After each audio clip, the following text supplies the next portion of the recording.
I believe we have quorum.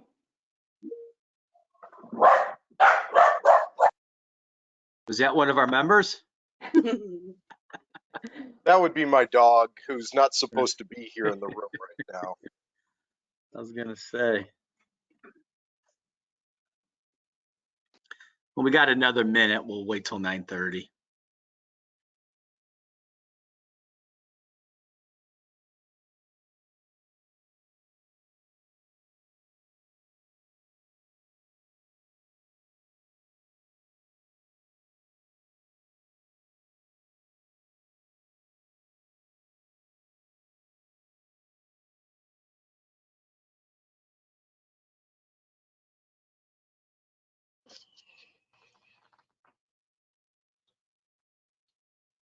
All right. Seeing that we do have the quorum, and so it's 9:30, so welcome everybody. I will call the Transportation Committee of CMAP to order. I'll ask that Lindsay call the roll. All right, thank you, Chris. Got Chuck Abraham. Thought I saw the name. Darwin Burkhart. Kevin Carrier. I'm here. Lynette Good. Ciavarella. Sorry. Here. Thank you. Michael Connolly. Here. John Paul Deepla. Saw the name. John Donovan. Here. Doug Ferguson.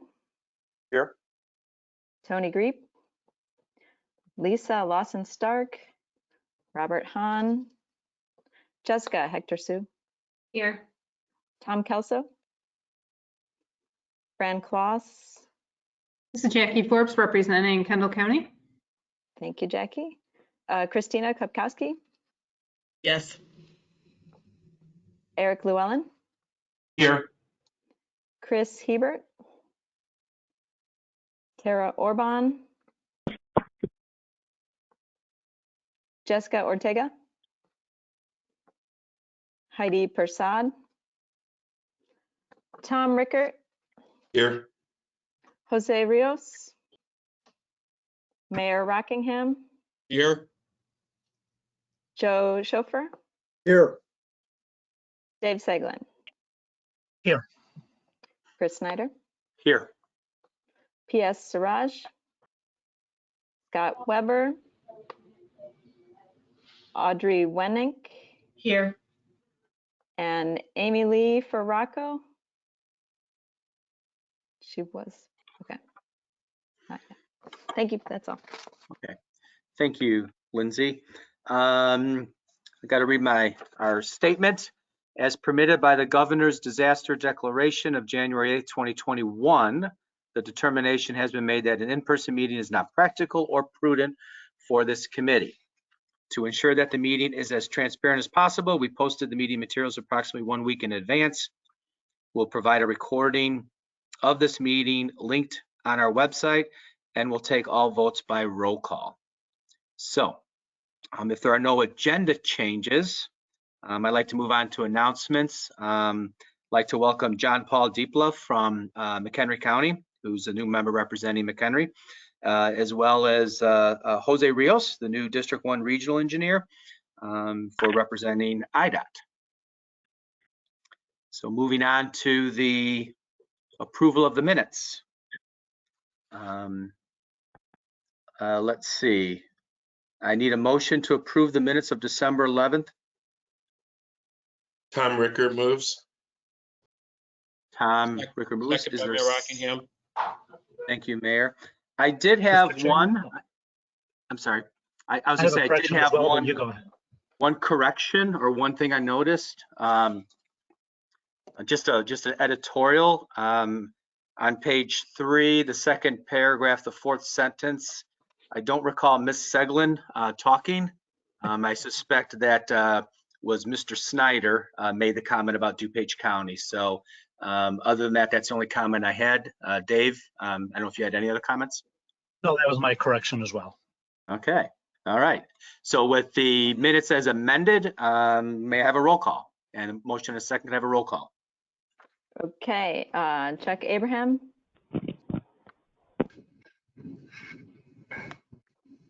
Let's see, Kevin Carrier, Aye. Lynette Ciavarella, Aye. Michael Connolly, Aye. John Paul Deepla, Doug Ferguson, Aye. Jessica Hector Sue, Aye. Jackie Forbes, Aye. Christina Kopkowski, Aye. Eric Llewellyn, Aye. and Tom Rickert, Aye. Mayor Rockingham, Aye. Joe Schofer, Aye. Dave Seglin. Aye. Chris Snyder, Aye. Audrey Wennick. Aye. And if I didn't call your name, you can send a chat for your vote if you were unable to unmute yourself. This is Brian Carlson. Aye. Thank you. If there's no one else, the motion carries. So thank you. Moving on to the next agenda item, committee reports. I'd like to turn it over to Erin. She'll provide an update on CMAP activities for the last month. So I'll turn it over to. Great, thank you. Thanks for having me and giving me some time. Oh, can you hear me all right? Yeah. Yes, great. So, you know, I've been coming to the committees. I know one of the things that is hard about this virtual world is making sure that we're connected. So I wanted to make sure that you all are hearing the information from our board and other work that we have ongoing. So with that in mind, I just wanted to share a little bit about some ongoing work that we have. First, I think many of you are aware we're doing some economic recovery task force work for the region at the request of the 7 county board chairs and the city of Chicago. We're really working on thinking about how we come out of COVID with a stronger economy by looking at our economic development practices, at our tourism and our workforce sector areas of importance here. And the common thread between all of those is really transportation, right? Where businesses choose to locate, how people choose to get to their entertainment activities or where they choose to live and how they get to work is so critical. And so if we're not thinking proactively about how those things, systems work together, I think, you know, it's one way that we can continue to set ourselves aside as we think about what recovery looks like here for the region. So we have experts from across the region coming together on a monthly basis to discuss these critical issues. Our hope is that it'll be an iterative process over the next year where there are opportunities for us to collaborate on, you know, streamlining legislative priorities across workforce groups or thinking about professional agreements that economic development entities could be working on together here as we begin to recover. So again, there's not a big report or plan coming out of that work, but really more just how do we collaborate better as a region on some of these priorities that we have. Many of you also are aware that yesterday we kicked off our regional mobility recovery plan. You know, we are really continue to think about the reverberation of the impacts to our transportation system that COVID has had. So, you know, how people are going to choose to come back to transit, how people are going to choose to go back to their offices, and how businesses are going to choose to allow their employees more flexibility. In a perfect world, I'd love to say that'll solve a lot of our congestion issues, but you know, I think one of the downsides could be is that we see more cars and traffic on the road, and I know that's what we've worked so hard to reduce. So we're coordinating an effort with RTA and a number of regional stakeholders. Many of you who are here around the table are participating in that. We talked about the scope yesterday, but I'd be happy to talk about that more and bring that to this committee as we progress in that project. Also on your committee today, will be a little bit of a presentation on our safety commitment. So I appreciate and applaud this committee for, again, continuing to think about how we as a regional agency can support your agencies in meeting our performance measures related to safety. You know, it's a core concern for all of us. So Vicki will talk about our regional safety action agenda work that's kicked off and really addressing safety improvements through the lenses of equity, engineering, education, enforcement, and emergency services. Again, we hope that this continues to be an iterative process where we're thinking about policies, where we're thinking about lessons learned from our local safety planning initiatives and our pavement work to be able to address safety more holistically, both from the behavioral and from the engineering side of things. Again, you'll hear more about that today. Just a couple other things at the February board meeting. The legislative agendas were approved for our state and our federal agenda. Each legislative session, we develop a state and federal agenda so that we can go out and talk to our policymakers and educate them on some of the regional initiatives and our priorities here. The state agenda really identifies 5 priorities, making sure that there's dedicated funding for comprehensive planning, supporting equitable performance-based capital programming, collecting in data and making sure that data is transparent and available to our organizations to make sure that we can use it to make good decisions about the dollars that we invest in transportation. And thinking about tax policy and how tax policy implicates how tax policy really can affect communities' abilities to be able to provide public services as well. And then finally on the state agenda, really, we've been talking about user fees and, our ability to fund our transportation system with sustainable revenues. On the federal side, we continue to watch the advancement of the transportation reauthorization process. I'll be meeting with our congressional delegation next month, and I'm sure I'll come back with some findings and output there. But we're hearing positive signs that folks are really working towards a new transportation bill. We want to make sure that our region's interests are represented in that, so we'll continue to do that. And then the last thing I wanted to mention too is I just wanted to congratulate and note that the Tollways expanded its iPass Assist program to households with lower incomes. We've been doing some work on fares, fines, and fees related to transportation across our region, which again, you'll hear a little bit more about. But this announcement yesterday, again, is I think a really great step forward that the Tollways making and a commitment to making sure that people can access the jobs that are available across our region. They're not all just in downtown, but thinking about the household incomes and the consideration of equity as we think about some of those fares and fees and how they impact households' ability to get to different job opportunities and housing opportunities across our region. So with that, I'm happy to answer any questions about anything I mentioned or anything else that you're curious about related to the agency, but I appreciate a little bit of time on your agenda to keep you looped in on some of our key initiatives that we have going on. Thank you, Erin. Does anybody have any questions of Erin? Not seeing any. So thank you, Erin. I do know, I think it would be interesting at the appropriate time. I know the Mobility Recovery Steering Committee has, probably several meetings over the course of the next several months. And so, at future committee meetings, getting an update on that kind of a standing item would be, I think that would be beneficial to everybody on transportation. So thank you for that. So if there are no other questions of Erin, we'll move on to agenda item 5.0, the 2019-24 TIP amendments and administrative modifications. So I'll turn it over to Kama. She'll provide an overview of the amendments. So Kama. Great, thank you, Chris, and good morning, everyone. Formal TIP Amendment 2103 was posted for public comment and committee review last Friday, February 19th. The memo included in your agenda packet summarizes the changes requested for 76 TIP projects. These requested changes include cost changes on 47 projects and the addition of 18 new projects in the TIP.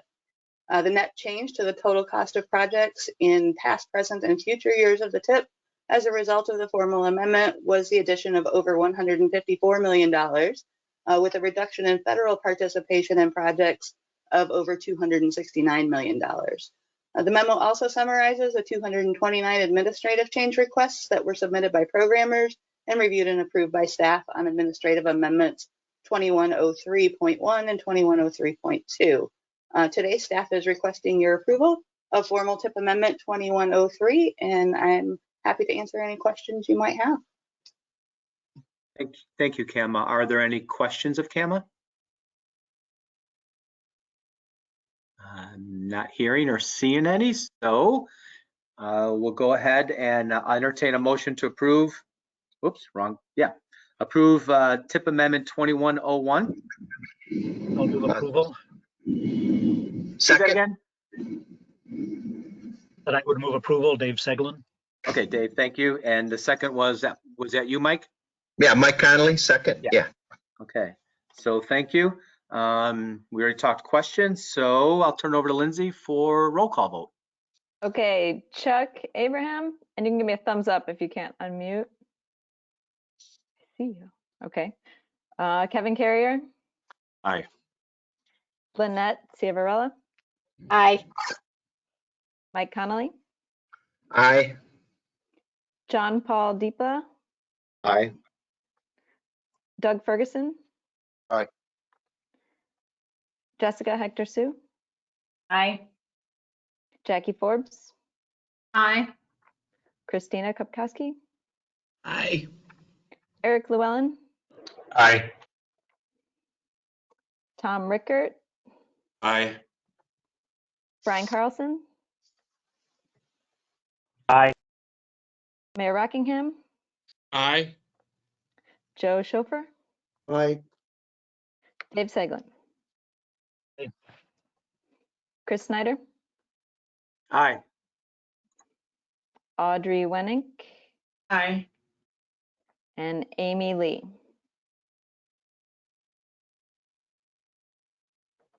Okay, thanks. So she got her thumb up, so. Yep. Okay, the motion carries. Thank you. We'll move on to agenda item 6, FY22 UWP budget. So Dan Olson will give us an overview of the FY22 budget. So I'll turn it over to Dan. Yeah, can everyone hear me? We can. Cool, thank you. Good morning. Today I'd like to provide you with an overview of the FY22 UWP program budget for your review and approval. This program budget will also be presented in early March to the CMAP board and MPO policy committee as part of CMAP's annual comprehensive work plan and budget. This year, in accordance with an accelerated schedule approved by the UWP committee to meet IDOT's submission timeline of April 1st, CMAP issued a call for projects for fiscal year 2022 last fall on November 2nd.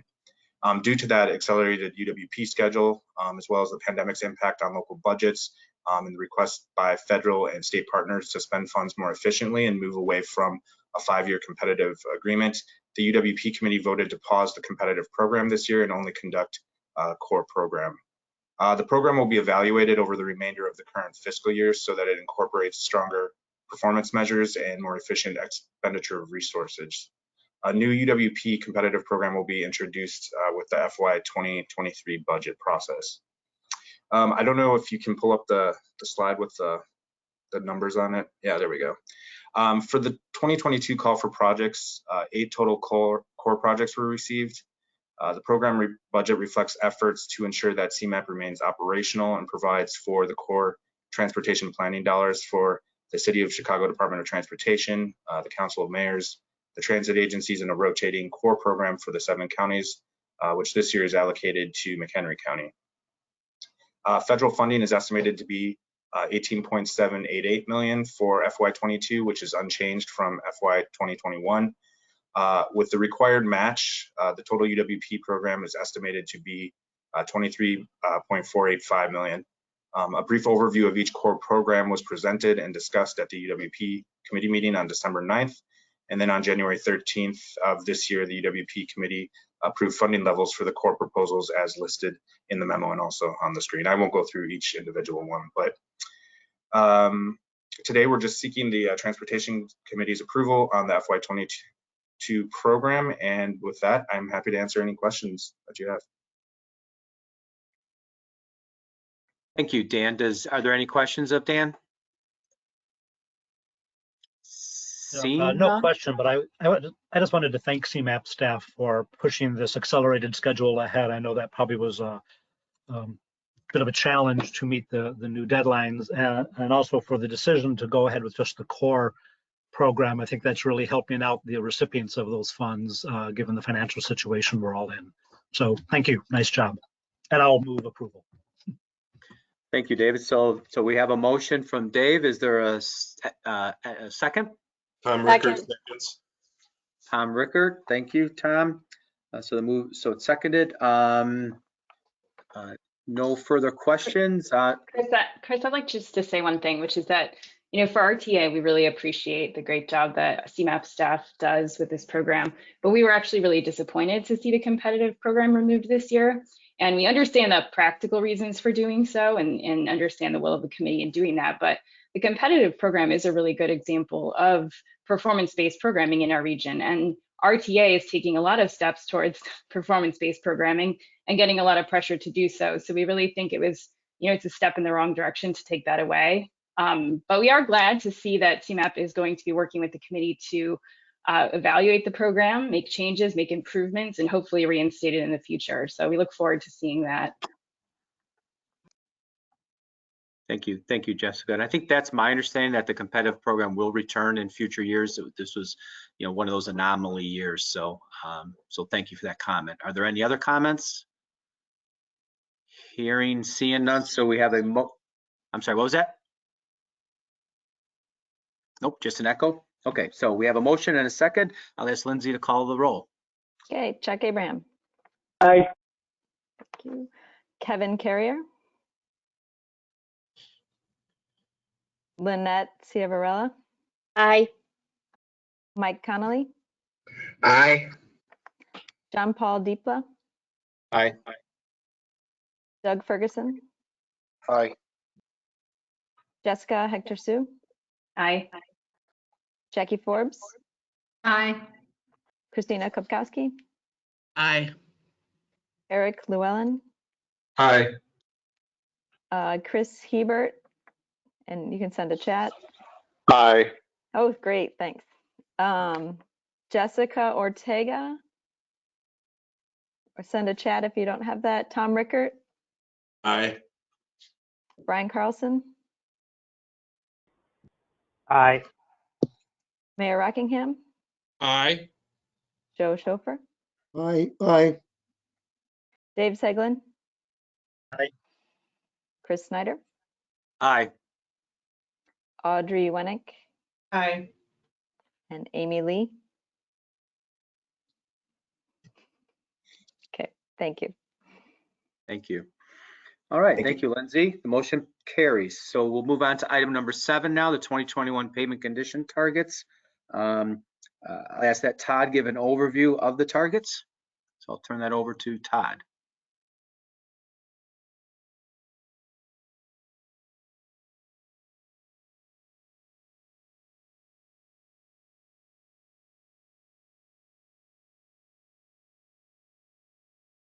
Great, thank you. Can everybody see my screen okay?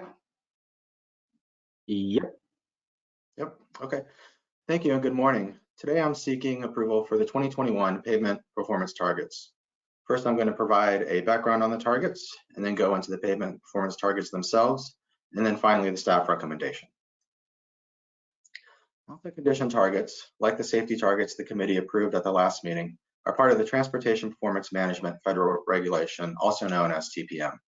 TPM is intended to track national goals at the state and regional level for safety, asset condition, and system performance.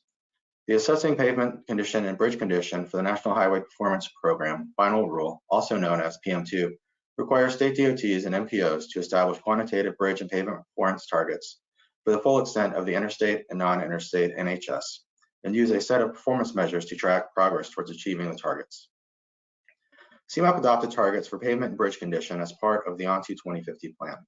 Despite being between plan cycles, CMAP staff is recommending the adoption of new regional PM2 pavement performance targets because IDOT recently updated its statewide targets as part of its mid-performance review report to the Federal Highway Administration, and the pavement targets adopted as part of ON2 2050 plan were set using an approved alternative method. The method and performance measures for the bridge targets, however, have not changed. Therefore, CMAP staff recommends no change to the bridge condition targets adopted in ON2 2050.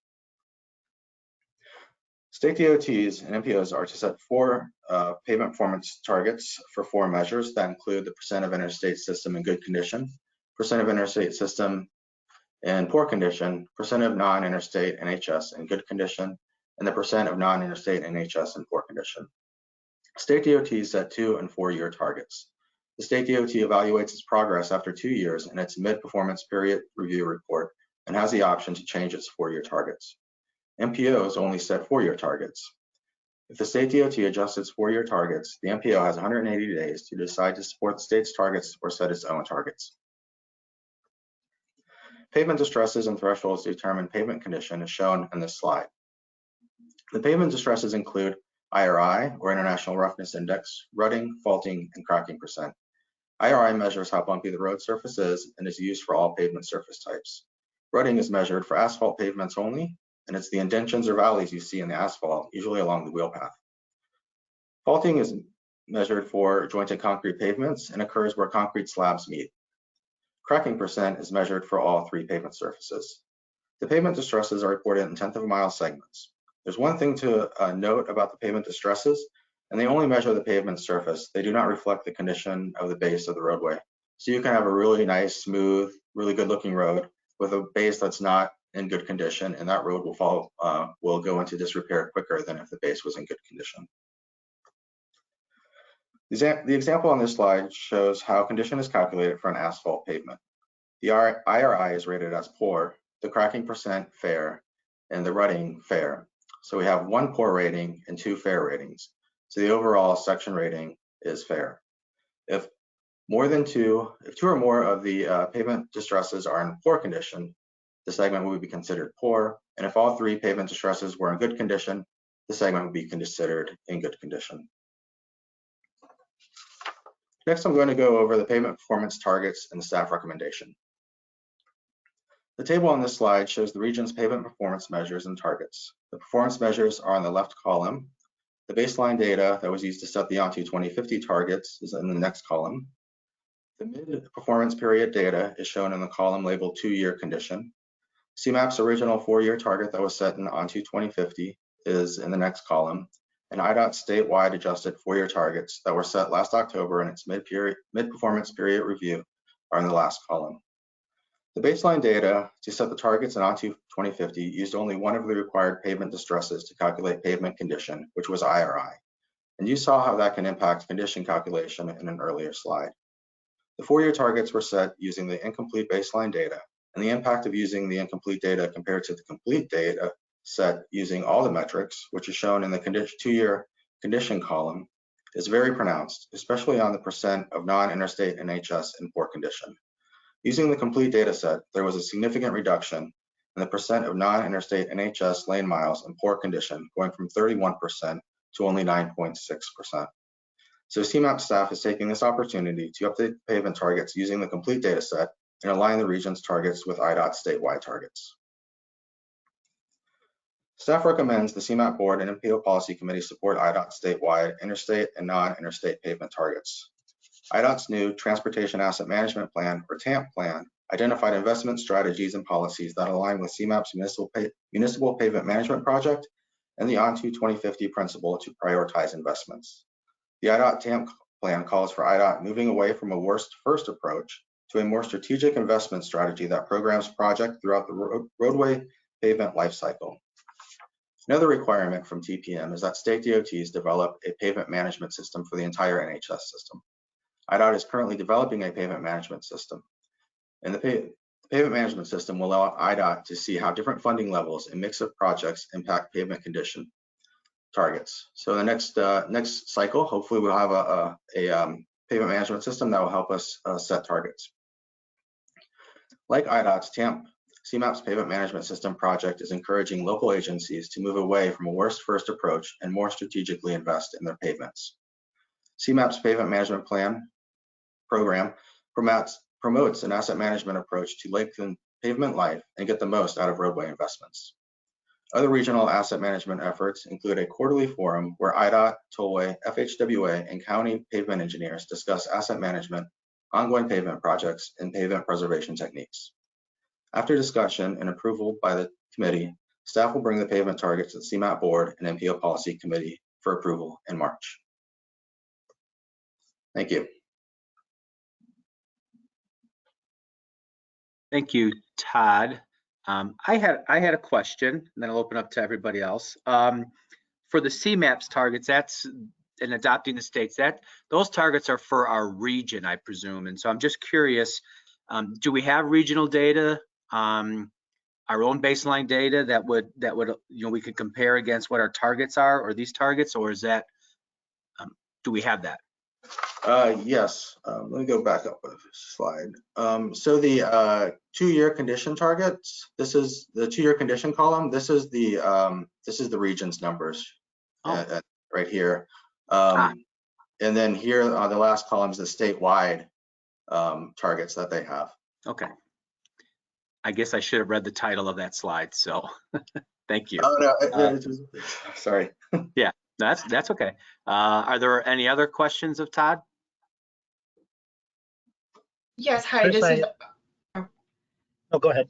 yeah, this is Audrey Wenning with Yeah. Metropolitan Planning Council. Hi, you mentioned briefly the pavement management system that CMAP is helping develop. I just wondered if you could tell us a little bit more about, I gathered from your comments that it's not done and it was not used at all to inform these targets, but you hope in the future it will be able to. Can you explain kind of how comprehensive that is and what the timing is going to be on that being ready?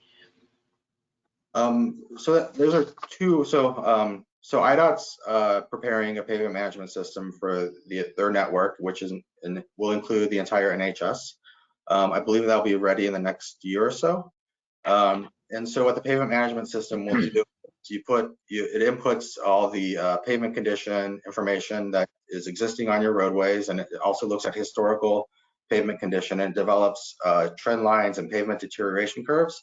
And then you also input cost information.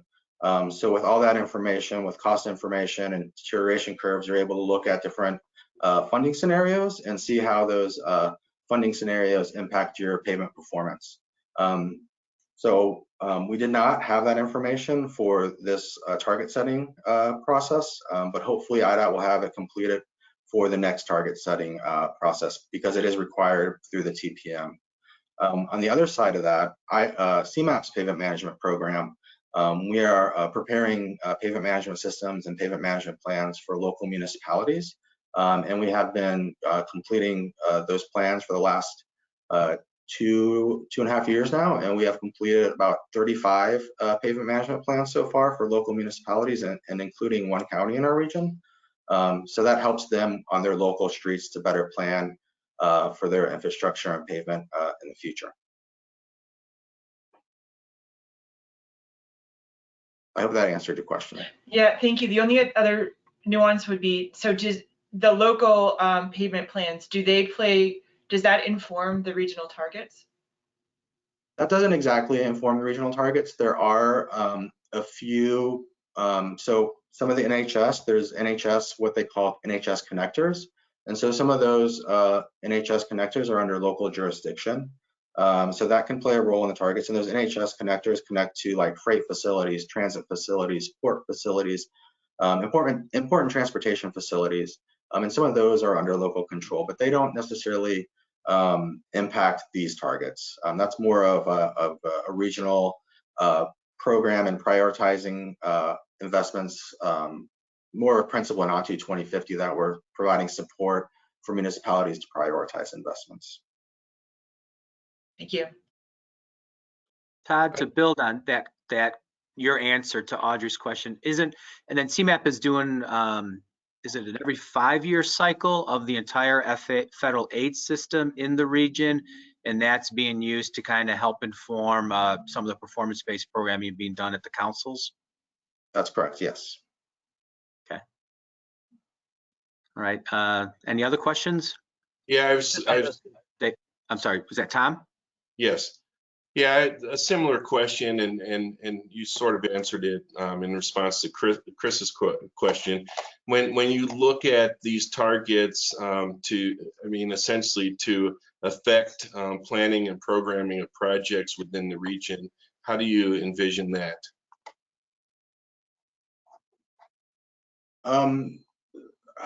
So these federal performance targets don't impact funding at the regional level, but we did for the STP program. We made that more into a performance-based program. So we collected pavement condition data for the federally eligible routes and used that in the STP distribution. I think staff is still working on how we're going to continue to use that in the next cycle. I believe we're going to still use the same performance metrics, but if council mayors improved on their pavement performance, should they be penalized? That's something I believe that we're still working through internally with staff, and then going to bring that to the STP committee. All right, thanks. Dave. Just had a couple of questions. Sure, go ahead. The first is, I'm wondering, is this change that we're making, is this federally required? And if not, I'm wondering what the benefit or what the purpose is of changing a 4-year target more than 3 years into the period that we're measuring. Why not just start fresh with 2022? I believe it's federally required because we use the alternative method. It's also just, I believe it's a good checkpoint on the alternative method, and then looking at, you know, when we go to evaluate, we have to realize that we're using a different method when we're evaluating. So that's the reason why we're bringing it through the committees. So we've set these targets now. I'm assuming we'll take a look back at the end of the 2021 year and see how we did, and then make some assessment as to why we either fell short or achieved the targets. Yes, that's correct. And I'm also wondering, so we're adopting IDOT statewide targets for the region. And I'm just wondering what the rationale for that was. It just seems like our region is so much different than the rest of the state. I'm not sure the targets should be the same. The targets, oh, I lost that slide. They were pretty close to our regional conditions. So that's why we suggested supporting the state's targets. Also, their philosophy of going away from the worst first approach aligns with CMAP's approach. So we'd like to support the state's targets. So last question is, what will the next time period be? This is 18 through 21. Do we then put together a 22 through 25? Yes, so there'll be with the onto 2050 update, we'll go through the committee with the new performance targets. Great, thank you. And if I could just weigh in for a minute here, because I was at IDOT when we developed the Transportation Asset Management Plan. You know, IDOT infused that plan with additional data that goes beyond sort of what the FHWA requirements were, because one of the things we wanted to do was making sure that we were taking into account the variations of the system and the level of service on each of the systems. So this really is federal performance measures for the national highway system. And interstate systems as well. So it's looking at their system, and our pavement management system is a little bit different than that. So we are federally required to do this. But I think one of the things I want to note too, and this is something that's been that I've been thinking a lot about too, is when the transportation bill said that we needed to develop performance measures on a number of different transportation issues, you know, everybody was sort of beginning to collect the data that they had and think about what they were measuring. And I think it's led to some important outcomes. And I think one of the things that this committee has been really importantly involved in is the safety aspect, right? Until we started measuring safety and having targets that we had to prove that we needed to meet as a region, you know, it was easy to sort of let that go by the wayside. But, you know, your charge to us was, oh my gosh, we aren't meeting our safety measures. We need to do something different. And I think the same is true for the bridge condition, for the pavement management conditions. And we've been able to take that a couple steps further and really look at our regional data holistically and think about how we can better utilize the data that we're collecting, these performance measures that we're starting to approve on a semi-annual or every 2-year basis rolling average, to be able to really get in there and adjust our programming resources to tackle some of these problems more effectively. So this is the federal process that we're asking for your approval on here. We've got some local stuff that's come out of that because we've recognized that sometimes the federal process doesn't account for all of the local roads that we're investing in as well. So they're two things that are somewhat related, but all sort of out of the same mandate, if that makes sense. Thank you, Aaron. Any other further questions? Seeing, hearing none, so we'll go ahead and I'll ask Lindsay to take the roll. Or wait, do I have a motion to approve?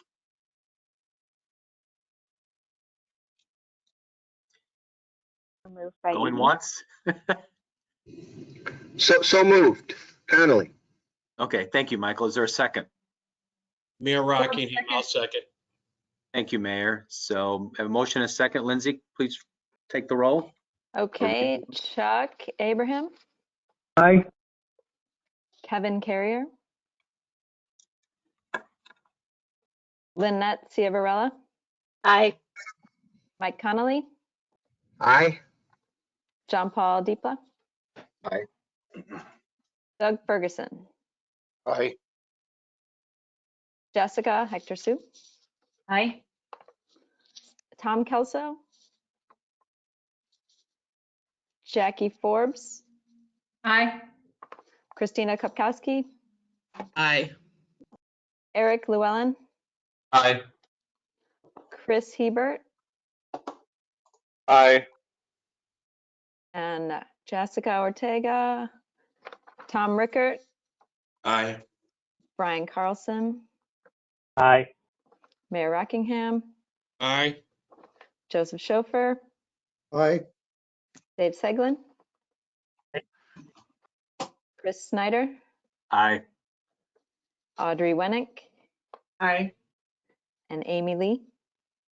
Aye. Thank you.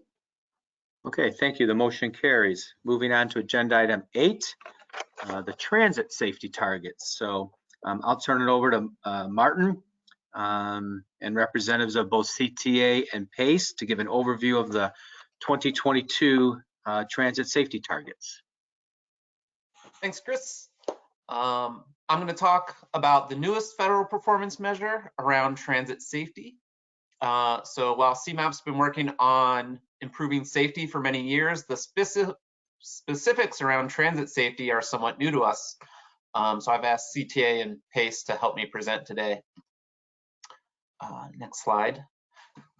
First, I'm going to give you a little background on where transit safety fits with all the other federal performance measures. Next, PACE and CTA are going to share a little bit about their recent safety plan development and target setting. We'll review the proposed regional targets, and I'll talk about sort of what comes next for our target setting. We had a little bit of a preview with Todd, so a little bit of a repeat there. And then I'll ask that you reserve all of your questions for the three of us that present till the end, and we'll take those. Next slide. So you just heard from Todd about federal performance measures. The rulemaking on performance measures coming out of MAP 21 and the FAST Act was done by several different parts of US DOT on several different timelines. This slide shows the 5 main areas of target setting. When we developed Onto 2050, the rules were complete for the first 4 areas. So we set those targets with Onto 2050. The rule for transit safety was still being finalized. So that rule gave transit agencies until 2020 to develop safety plans built on the principles of safety management systems, or SMS. Following the adoption of safety plans and targets by the transit agencies, MPOs have 180 days to adopt their own targets. Once we adopt these targets, CMAP will have targets for all the current federal performance measures. So this is the last one under current rulemaking. Next slide. The FDA developed a national transit safety plan that set the performance measures that everyone must use and report on and set targets for. So those measures are fatalities, serious injuries, safety events, and system reliability. The first 3 of these measures include both a count and a rate. So we have 7 different measures. And in this region, we have 4 different modes that operate. So we'll set 7 measures times 4 modes, we'll get 28 targets that we are proposing to adopt today. Next slide. So as the rule was developed by the FDA, it doesn't apply to operators of commuter rail and ferry boats. Metra has their safety overseen by the Federal Railroad Administration, and they've developed their own safety plan under those rules. However, at CMAP, we've chosen to include Metra, RTA, IDOT, and several other of our transit partners in discussions about transit safety. This includes 2 transit safety roundtables that CMAP hosted in 2019 and just last month. Each agency discussed their safety efforts, including impacts of COVID-19 on their planning and their safety planning in general, and where they're going in the future. CMAP discussed our safety action agenda with the transit agencies, and we collected feedback about how to integrate transit safety into more processes at CMAP. IDOT also has additional transit safety oversight responsibility under MAP 21 in the FAST Act. CMAP has been part of a quarterly safety oversight meeting that IDOT and CTA host to talk about rail safety. We've been part of that group for the last year.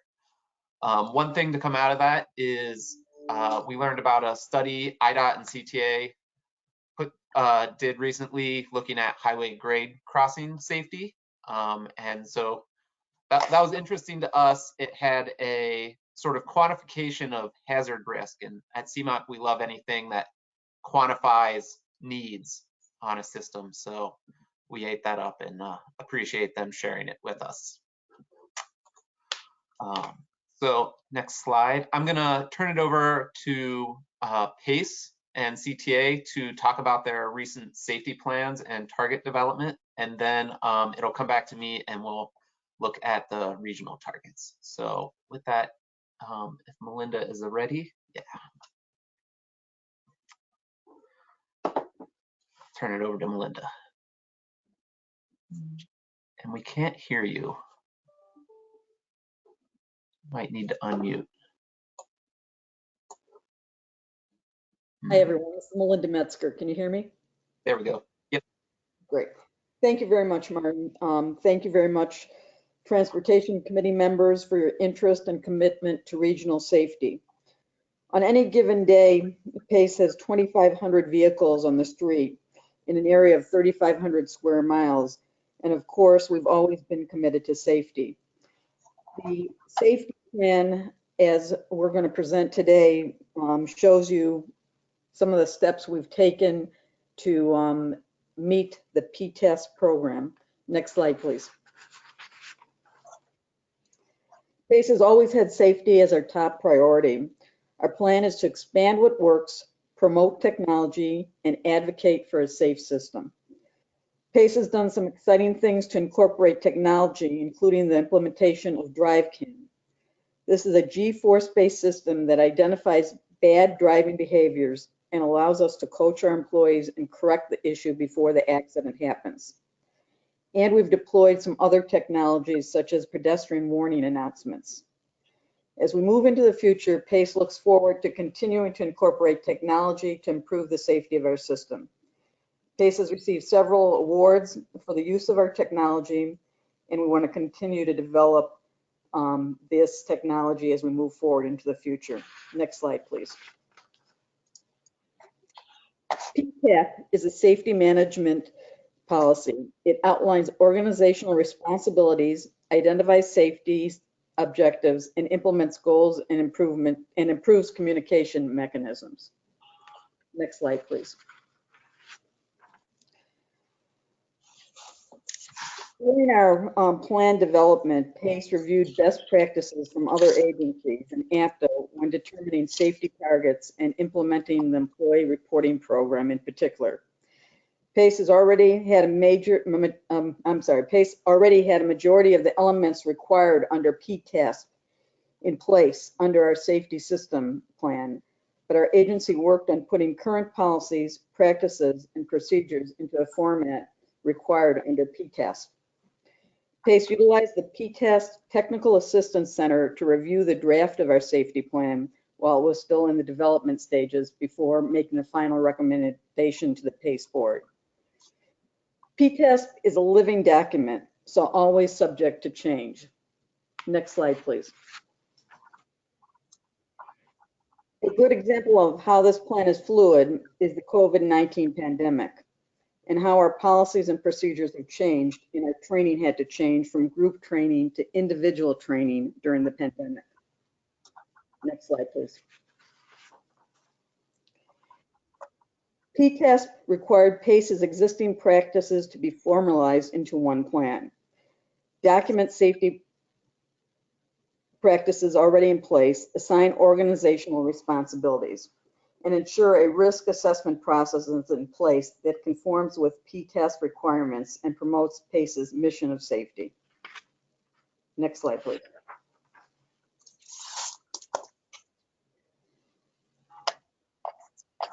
Part of the P-test requirements are to develop safety goals. There is no industry standard for doing this. PACE decided to use the data that we turn in annually to the National Transit Database. PACE utilized NTD data for the previous 5 years as our baseline goal. And we'll use that 5-year rolling average to develop future goals. This year has been an anomaly because of COVID. The amount of accidents and incidents is way reduced. So we may continue these targets next year and take out this year's performance. Next slide, please. P-test impact on PACE is really to standardize our reporting, increase our communication with our employees. We've developed a hotline for any safety incidents that our employees may want to report to us anonymously or by telling us, in person. And we formalized a safety committee to address any issues. Next slide, please. This plan and its structure encourages communication and coordination throughout all departments at PACE and to continue to improve, implement, and maintain processes to ensure the safety of our customers, employees, and the public. Next slide, please. PACE is committed to our partnerships that promote safe transportation, such as the flex lane on I-90, whereby bus traffic has its own lane, or service on I-55 and I-94, where PACE can safely bypass traffic and keep our service on time and produce less traffic on our highways. Next slide, please. At the end of the day, PACE's goal is to get everyone home safely, our passengers, our drivers, pedestrians, and motorists. And thank you, and I will turn it back to Martin.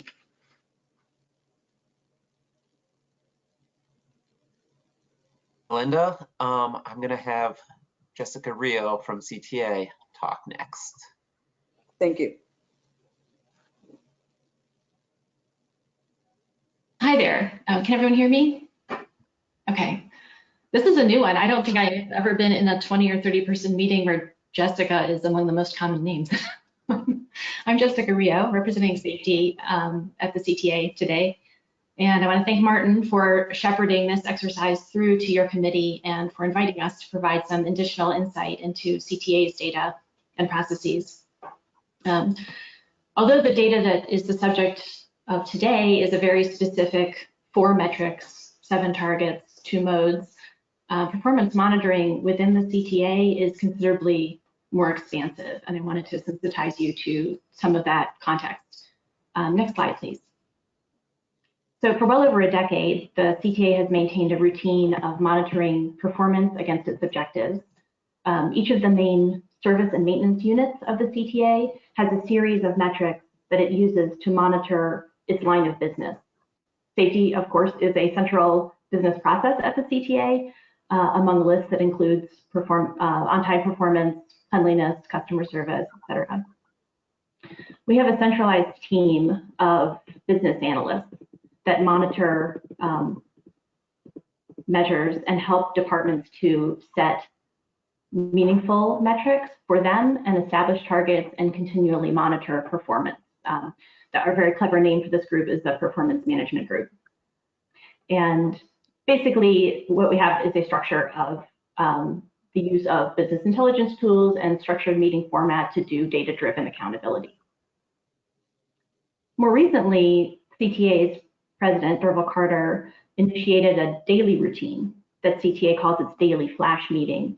And this is a review of key performance measures that's presided over by the president himself or his office and attended by the vice presidents and chiefs that head up the CTA's departments. The focus of the meeting is the performance from the day before, contextualized against whatever trends matter for that particular item, which might be, how things have been going for the past couple of weeks, or a comparison to another business unit, or this time last year. Just depends on the measure. In terms of safety, the daily review focuses our executive attention on various categories of accidents, so things like bus collisions or falls on stairs, as well as more proactive monitoring of leading indicators, measures that get to the bad thing before it happens, things like adherence to inspection schedules, and also what I'll call safety adjacent factors, things that clearly have an implication for safety but aren't at its core exclusively safety, like elevator defects and repairs. We also have an executive safety process. It's a separate process, although the participants are similar. And although we've made some adjustments to it during the pandemic, the formal structure and purpose of this executive safety process remains the same, and it exists to support the CTA's safety management system. So CTA, as you know, recently adopted its public transportation agency safety plans. We did two, one for bus and one for rail. But it's been developing its SMS over a period of time in partnership with FTA and, again, through the leadership of our president. You may also be aware that a key feature of SMS, that approach, is that it's a top-down approach and assigns ultimate accountability for safety to the highest levels of an organization. So the executive safety meeting is a process and a means to escalate recommendations for safety improvement to the president, particularly in cases where the resources that are required to accomplish and address safety concerns are not able to be allocated at a lower level. So I just wanted to give you a sense for those routines because they're the backdrop for CTA's incorporation of KPIs in accordance with the PTASK rule. Can we have the next slide? So as part of the PTASK, is the Public Transportation Agency Safety Plan, CTA documented a more thorough continuous safety improvement process. And that is meant to draw a line between our performance management process and our SMS. So a way to select measures to specifically speak to our agency-wide safety goals and objectives. Through that process, the Chief Safety Officer recommends measures to the President that align to the CTA's overall agency goals and objectives. And this is where it's handy for us that we have such a well-ingrained performance management system, because we already have certain measures to turn to, and we definitely have a process that the participants all understand for identifying the need for additional measures and incorporating them. The continuous safety improvement process entails a at least quarterly review of the selected measures that's gone over in that executive safety meeting, and also in the quarterly meeting with our State Safety Oversight Organization, IDOT, which is the meeting that Martin referred to.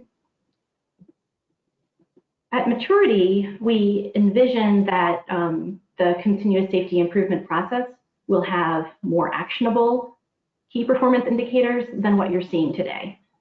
These are the federally required KPIs, and they are those for which the CTA is required to set targets. Right now, with our first publication of the respective plans, CTA describes safety goals and objectives that really are geared toward the establishment and implementation of the SMS itself.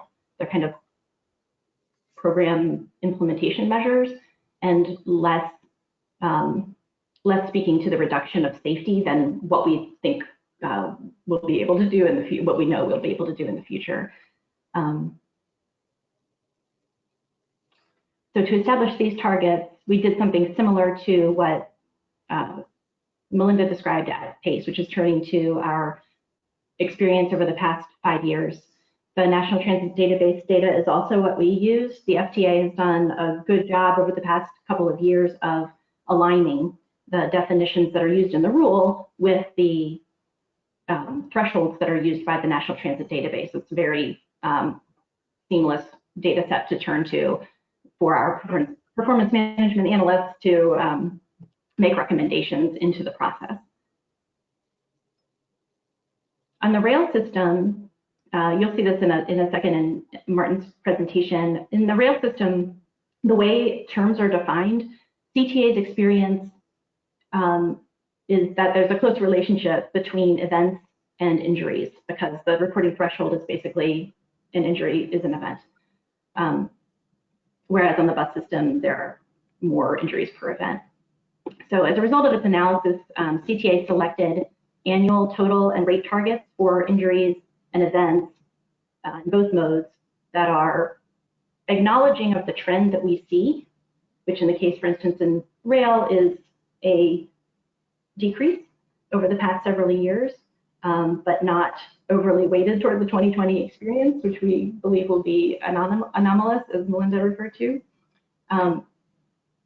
Another thing I want to mention is that the principle of our PM performance management process is that wishful thinking is not a strategy. So targets should be ambitious where we have a plan to meet that ambition. That said, for fatalities, CTA chose to set targets at 0. And we did this after a lot of discussion. I can talk to you about it. One thing is on the bus side, our annual fatality number is frequently 0 or very close to 0 or 1. On the rail side, we see fatalities that can be below 10, but typically are between 10 and 20 a year. We felt comfortable setting a target at 0 for a couple of reasons. One is we don't want any fatalities. Another is these KPIs obviously are not leading indicators for one thing, and they at these small of a numbers don't guide us to action the way more specific performance metrics would. At 10 incidents a year, there's going to be very individualized circumstances. There's not kind of one thing that you can come in and do and cut it down by 10%, or a third we're already doing it. So we felt like the 0 target was respectful of the measures that we're already taking and will continue to take. And behind the scenes, there'll be other measures and other actions that we can measure to attempt to bring that number down. There's one more thing I feel comfortable providing detail about without an analyst handy, and that is last month, this is actually the second round for us of setting these targets against the federal measures. And last month, we set the current targets, and we were able to revise our target for real vehicle reliability. It had previously been that we targeted, the measure is mean miles between defects. So we targeted traveling an average of 120,000 miles between rail defects last year. This year, we took a harder look at our actual experience and decided that we could set the bar higher. And so the figure now is 150,000 miles between defects. So thanks for your attention to CTA's performance monitoring and for incorporating these into your regional planning going forward. I'll turn it back over to Martin to talk about how he put the two agencies' targets together for the regional planning effort. Thank you. Thanks, Jessica. Moving ahead, this slide shows the targets set by CTA and PACE.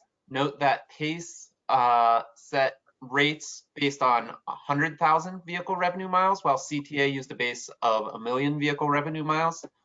This is an option the FTA gave agencies that sort of fits their profile best. And for the region, we use the million because we're looking at a larger amount of service. FDA guidance also is for MPOs to set targets by mode. So CMAP's recommended targets are the same as PACE and CTA, with the exception of fixed route bus, where the regional number is a weighted average of PACE and CTA's bus targets. Next slide. One other difference is that CMAP is setting targets for 2022. So these would be 2-year targets, while the transit agencies are required to set 1-year targets every year. So their targets are 2021. MPOs are encouraged to align targets to planning cycles. So in 2022, as we update the next plan, we'll be setting 4-year targets for all of these.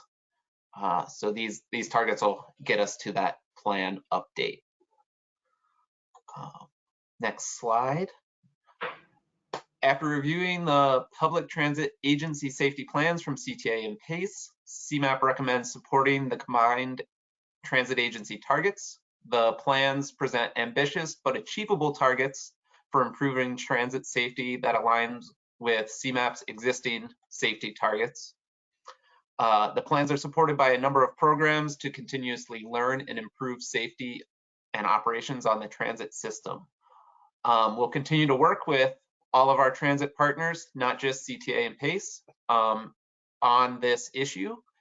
And we're going to look for opportunities to integrate transit safety into CMAP's other work, the way we have started to do with highway safety. These targets will go to CMAP's board and MPO policy committee in March, and we'll be talking about them again soon, as I mentioned, with the next plan update. And with that, I'll turn it back to you. I'll open it up to questions if anybody has any for the three of us. Actually, Martin, I had a question, and maybe it's more for CTA or PACE. Just curious, what constitutes a fatality or a serious injury accident on the transit system? Is it, a bus hitting a car, and if someone, there's a fatal accident or injury? I'm just trying to just understand what constitutes those in those metrics and on the bus and rail system. This is Melinda Metzger from PACE. We follow the NTD requirements, and a fatality is a fatality. We report those under NTD. Accident would be, or injuries would be, anyone transported away from the scene for medical attention, that would get reported. And any property damage that is above $25,000. Those are the thresholds that we report. I'll jump into, because they're slightly different for rail. The injury threshold is the same as what Melinda said, but the damage threshold is not a dollar amount. It's a definition of substantial damage that relates to the, there's two main criteria. One is an engineering criteria, and the other is service criteria. I don't want to misquote them. And serious injury is a definition that comes into play on rail and not in bus too, and that's a detailed definition that includes breaking a limb, hemorrhaging and from any part of your body other than your nose, ears, toes. I mean, I'm serious about that. It's very specific, and I can't quote it right now, but that's the basic idea. And that serious injury definition is not just in the NTD, it is also in the rule. Just if I could follow up with a question on that. Yeah, Dave.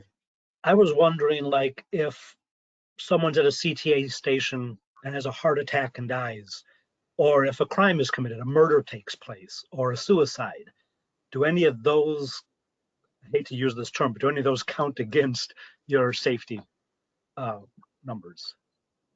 No, we do report security numbers to the NTD also, so the homicide that you conjecture would be in there, and medical fatalities do not count. We do have some interesting cases sometimes of people, a motorcycle on the highway landing on CTA property and things like that that make us look further into the definitions, but they thankfully aren't the norm. Okay. I had another question just on the presentation of the data. And again, I thought for the highway system, we always talked in terms of, we talked about safety targets in terms of, you know, the goal was reductions from current rates or current numbers. What's shown and what's being recommended ultimately to policy and board are actual numbers. I mean, we're showing over 1,000 serious injuries. That's our goal, or a couple fatalities. I'm just from a presentation standpoint, because you know I always brief my chairman for policy is you know, should we just be showing the rates as opposed to actually saying our goal is 1,000 serious injuries? So this rule requires both a count and a rate target, and that's the same as on the highway side. Maybe when we take it to the board, it's a good point. Note that, so for the first 3 targets, it's better when they go down. And for the last target, the miles between failure, it's better when it goes up. So we'll be clear that our goal is to be better than, to be improving for both of them, this or better. Yeah, that would be helpful to kind of show that the trend is for an improvement in those metrics. Yeah. All right. Thank you. So this is Lynette from Metro. I don't have a question, but I have more of a comment. Just to give everybody an update on where we are, as Martin indicated, we are not subject to the same FTI rule that PACE and CTA are. Kudos to PACE and CTA. I think the presentations were great today and really appreciate the work that they have been doing. We are in the process of working with the FRA. Our SSPP plan, which is the System Safety Program Plan, is due to the FRA in the 2nd quarter. So we are gearing up to submit that into the FRA. We will then have that plan approved. We're hoping to get that approved sometime in the 2nd quarter as well of this year, and that is the target through the FRA requirement. Once we have that, then we have 3 years to fully implement that plan. Unlike the FTA rule, there is not specific goals or targets that the agency will need to set that will be left up to the discretion. So as we get those targets and goals set, as we have the data put together, we'll continue to work with CMAP. As you heard, we were part of the roundtable that took place in January. We appreciated being part of that roundtable, and we will continue to move forward with our efforts. And when we have the information to share with CMAP, we will definitely do that and hope that that then can be incorporated in some fashion into the regional targets. Thank you for that update, Lynette. Any other comments or questions? Seeing none, okay. So do I have a motion to approve the 2022 transit safety targets as presented? I'll motion, Chris. Thank you, Jessica. Is there a second? Lynette will second. Thank you, Lynette. I'll turn over to Lindsay for a roll call. Okay, great. Thank you. Chuck Abraham. Aye. Kevin Carrier. Lynette Ciavarella. Aye. Mike Connolly. Aye. John Paul Deepla. Aye. Doug Ferguson. Aye. Jessica Hectorson. Aye. Tom Kelso. Aye. Thank you. Jackie Forbes. Aye. Christina Kopkowski. Aye. Eric Llewellyn. Aye. Chris Hebert. Aye. Jessica Ortega. And Brian Carlson. Aye. Mayor Rockingham. Aye. Joseph Schofer. Aye. Dave Seglin. Chris Snyder. Aye. Audrey Wenink. Aye. And Amy Lee. Aye. Thank you. Okay. The motion carries. Thank you, everyone. We'll move on to item number 9, safety action agenda. Yeah, I do know this committee has been very interested in this topic for quite some time, so we're glad that things seem to be gaining some momentum on this topic. And so I'd like to turn it over to Vicki to give an update on where we're at and all the things that's being pursued. Great, thank you. Can everyone hear me? Yep. Great, okay. Good morning. Yes, I'm excited to be here today. My name is Victoria Jacobson. I often go by Vicki. And I was hired in the fall of last year with a very specific task of kicking off the Regional Travel Safety Action Agenda for CMAP. We've been putting a lot of energy into kicking this project off, and I'm excited to give you this update today. A lot of the information I'll present today is going to be familiar to you. We've been doing a large public and committee outreach phase right now, and I wanted to share with you what everyone is seeing. Next slide, please. So as many of you know, the need for this action agenda started with the very alarming trend that traffic fatalities are rising in our region and statewide, and in fact nationally. That is a trend that was exacerbated during 2020 during the pandemic, and something that we are addressing both in a long-term and a short-term way. We have the highway safety performance targets that we have been setting with the help of IDOT since 2014 and not meeting. There is a growing concern about improving safety on local roads in our region. There are some new dimensions of safety we want to consider in this agenda, including equity, climate change, and the larger economic growth feature of our region. We are seeing growing numbers of and interest in active transportation modes in our region and want to make sure that they are provided safe passage in our transportation network. And ultimately, this project, was a vision of this committee. So this committee's call to action is a large part of the start of this project now. Next slide, please. You all are probably familiar with this data. This is some of the trends that have been presented to this committee. Traffic fatalities after decades of relative decline have started to tick upwards in about 2014. The orange line on this graph represents the 5-year average of fatalities in our region. The blue line are the raw numbers, and you can see the upward trend of the orange line starting in about 2014. Next slide, please. And similarly, we're seeing an uptick in non-motorized fatalities and serious injuries in our region, which is another performance target that we're required to set. Again, these are averaged with the orange line and over the 5-year average period, and the blue numbers are the raw numbers. So bicyclists and pedestrians are representing a growing number of the total fatalities in our region, and also something that we're seeing an increased demand for. We can't explain all these numbers yet, but that is part of what we will be diving into in our work. Next slide, please. And this is a graphic that helps us understand what's happening on the local system versus the state system. The blue lines are the local roads, and the orange lines are the state roads. You can understand that the total fatalities on the state system would be a little bit, that's the bottom graph, are a little bit, are significantly higher because that includes the highway system. But the blue lines in the total number of crashes and the total number of injuries and serious injuries, those are happening in large part on our local road system. And that is one of the areas that CMAP would like to address as we do our work. Next slide, please.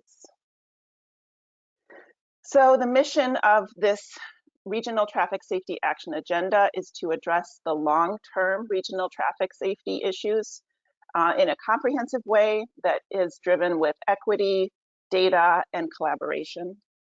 We plan to center the work around CMAP's core values, the implementation levers, how CMAP can actually affect change on this topic, as well as the guiding principles of our On to 2050 plan.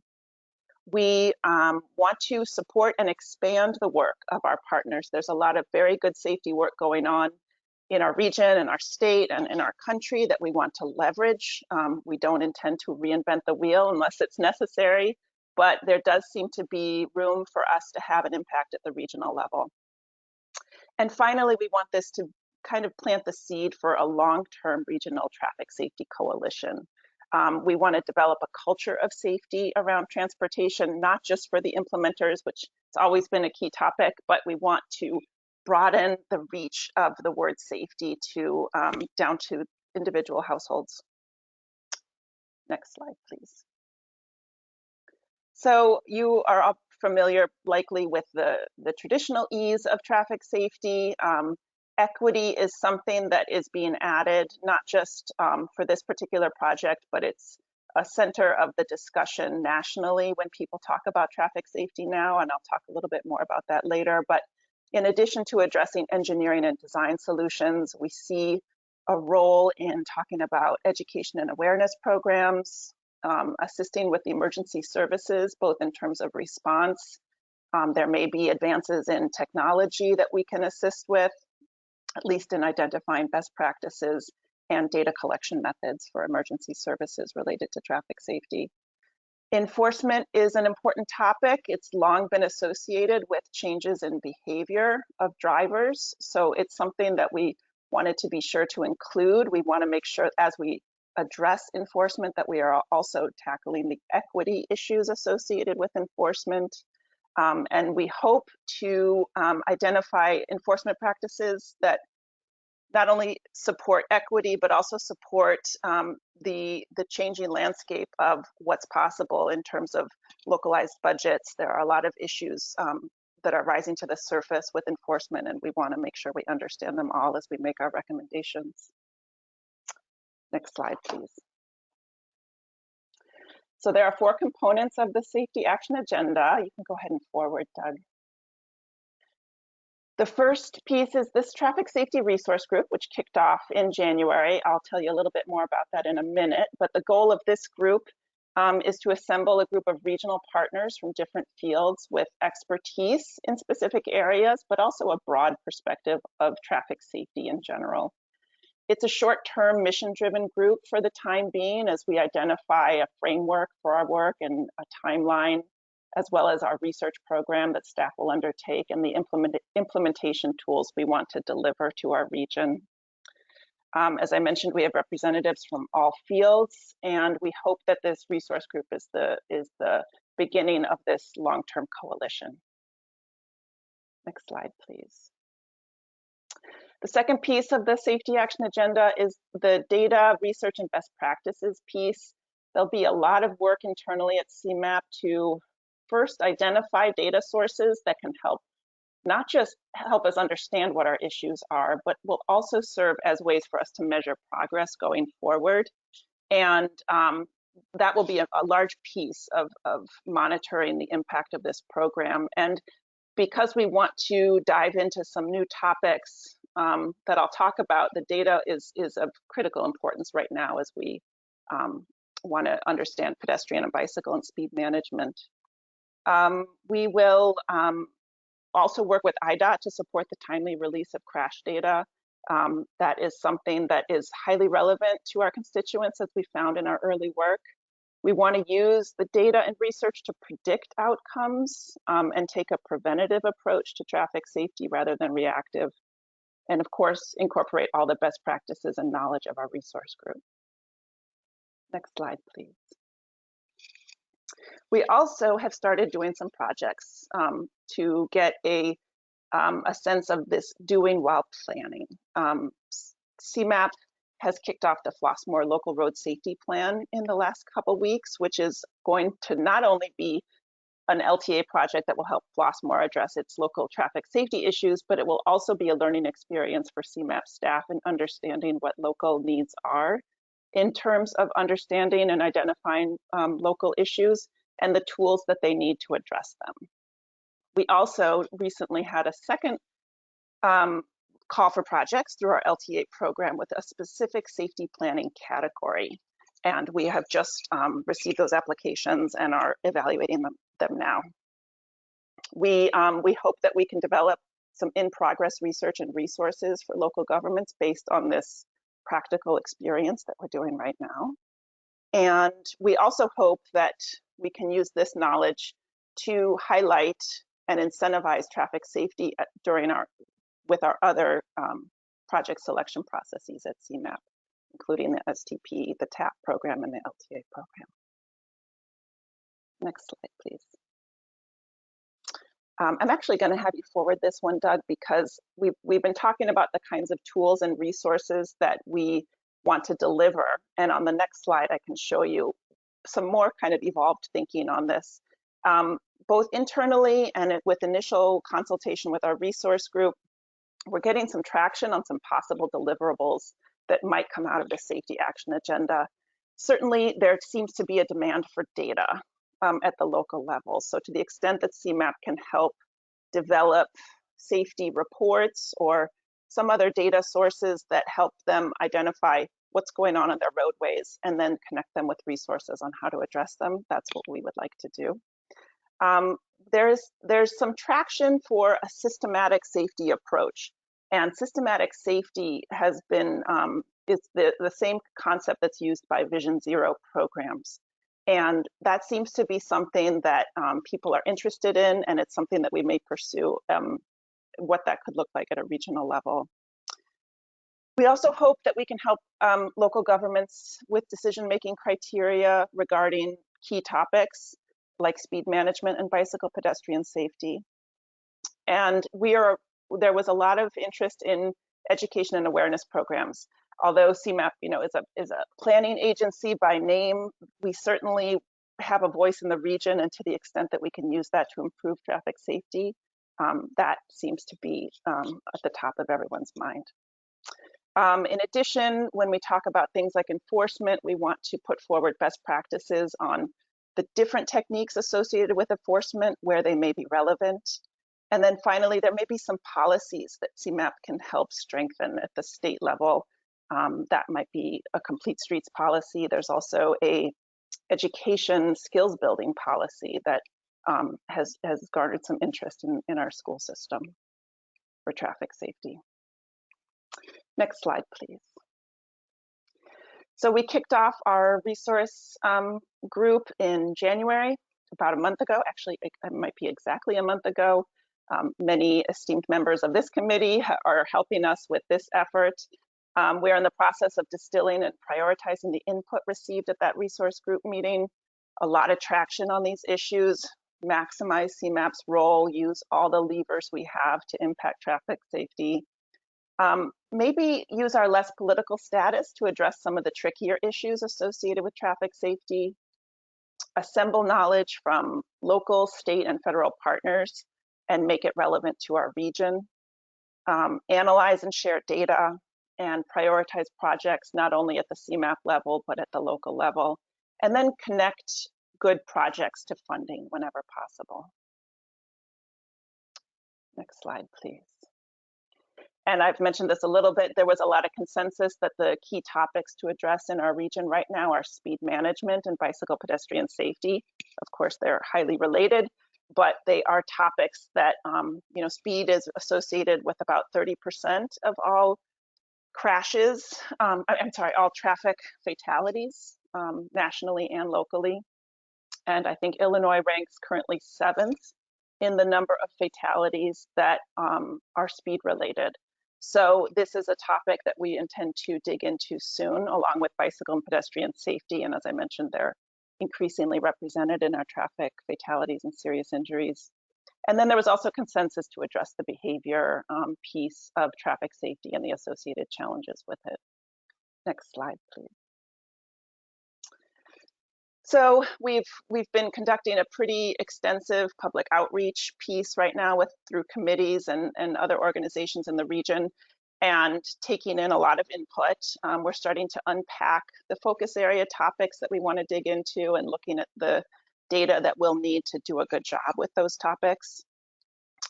We are starting to understand what a safe system or a Vision Zero approach might look like at a regional level, because it does change the way you identify issues and projects, and eventually it will affect how projects get funded. So we're trying to understand some of the dimensions there.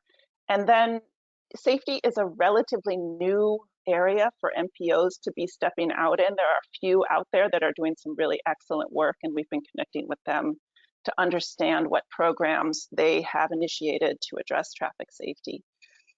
And next slide, please. That is my presentation. I'm happy to take any questions or connect with anyone on the topic outside of the meeting today. Okay, thank you. Thank you, Vicki. Any immediate questions for Vicki on what she's presented? I had one, Vicki. Is there a kind of a timeline that you're looking for this group to begin to, you know, kind of get in some of these things? I know, as I mentioned in other meetings, DuPage County is doing our own local road safety program, and we are exactly aligned with what you said, both speed management and the unfortunate bike ped fatalities, which is both kind of risen to the top. And so, do you envision something in a near term, or is this multiple months, a year away before this group kind of starts to make solid recommendations? I think there's a sense of urgency about this topic right now, and that we would like to not only find ways to, at a minimum, connect people with resources. You know, we have the ability to do that pretty quickly, and I think that is the desire not only of CMAP but of the resource group. So the timeline for the resource group is currently about 18 months, but we hope that there are some ways we can affect change before the end of that term for sure. Thank you. Any other questions? None? All right. Well, thank you, Vicki. Appreciate it. Thank you for the update. We will now move on to agenda item 10, the RTA Human Services Transportation Plan. So we'll look for RTA Heather. I believe we'll give an update on this this plan. Yes, thank you, everyone. My name is Heather Mullins. I am the Division Manager of the Local Planning and Programs Group at the Regional Transportation Authority. I'm going to give you an overview of our Human Services Transportation Plan that we recently updated. Next slide.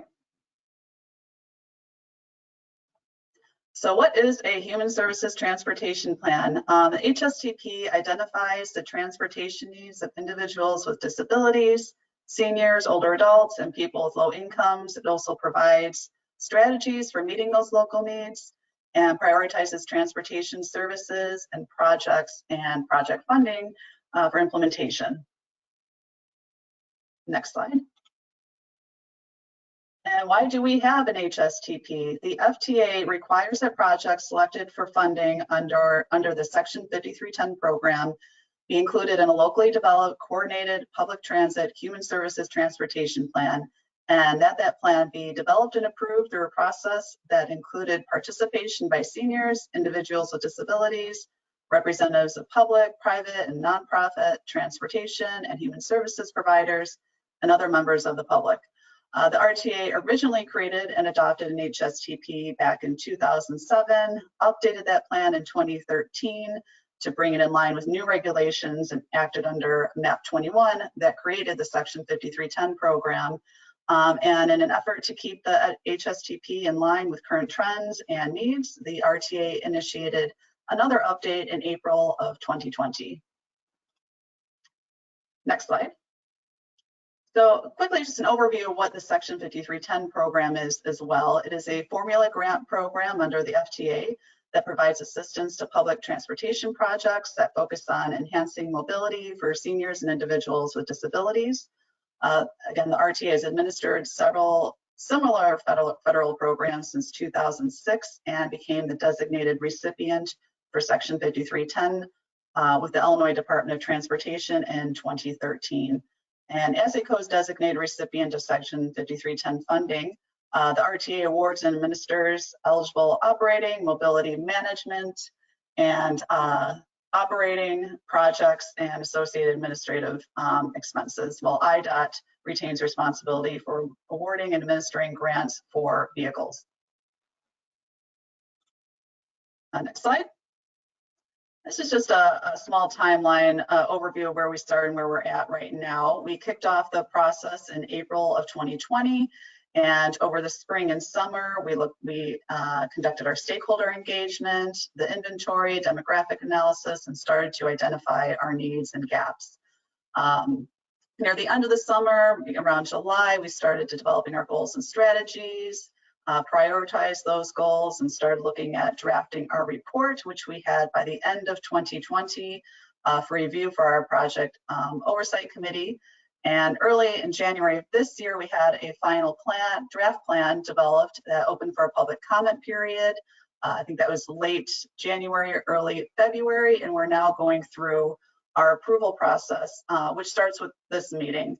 Our next steps include taking this presentation and the report to the policy committee for an endorsement, and then bringing to our board in March for an adoption. So this is our project advisory committee. We met about 4 times over the course of the study. We had robust involvement from all committee members.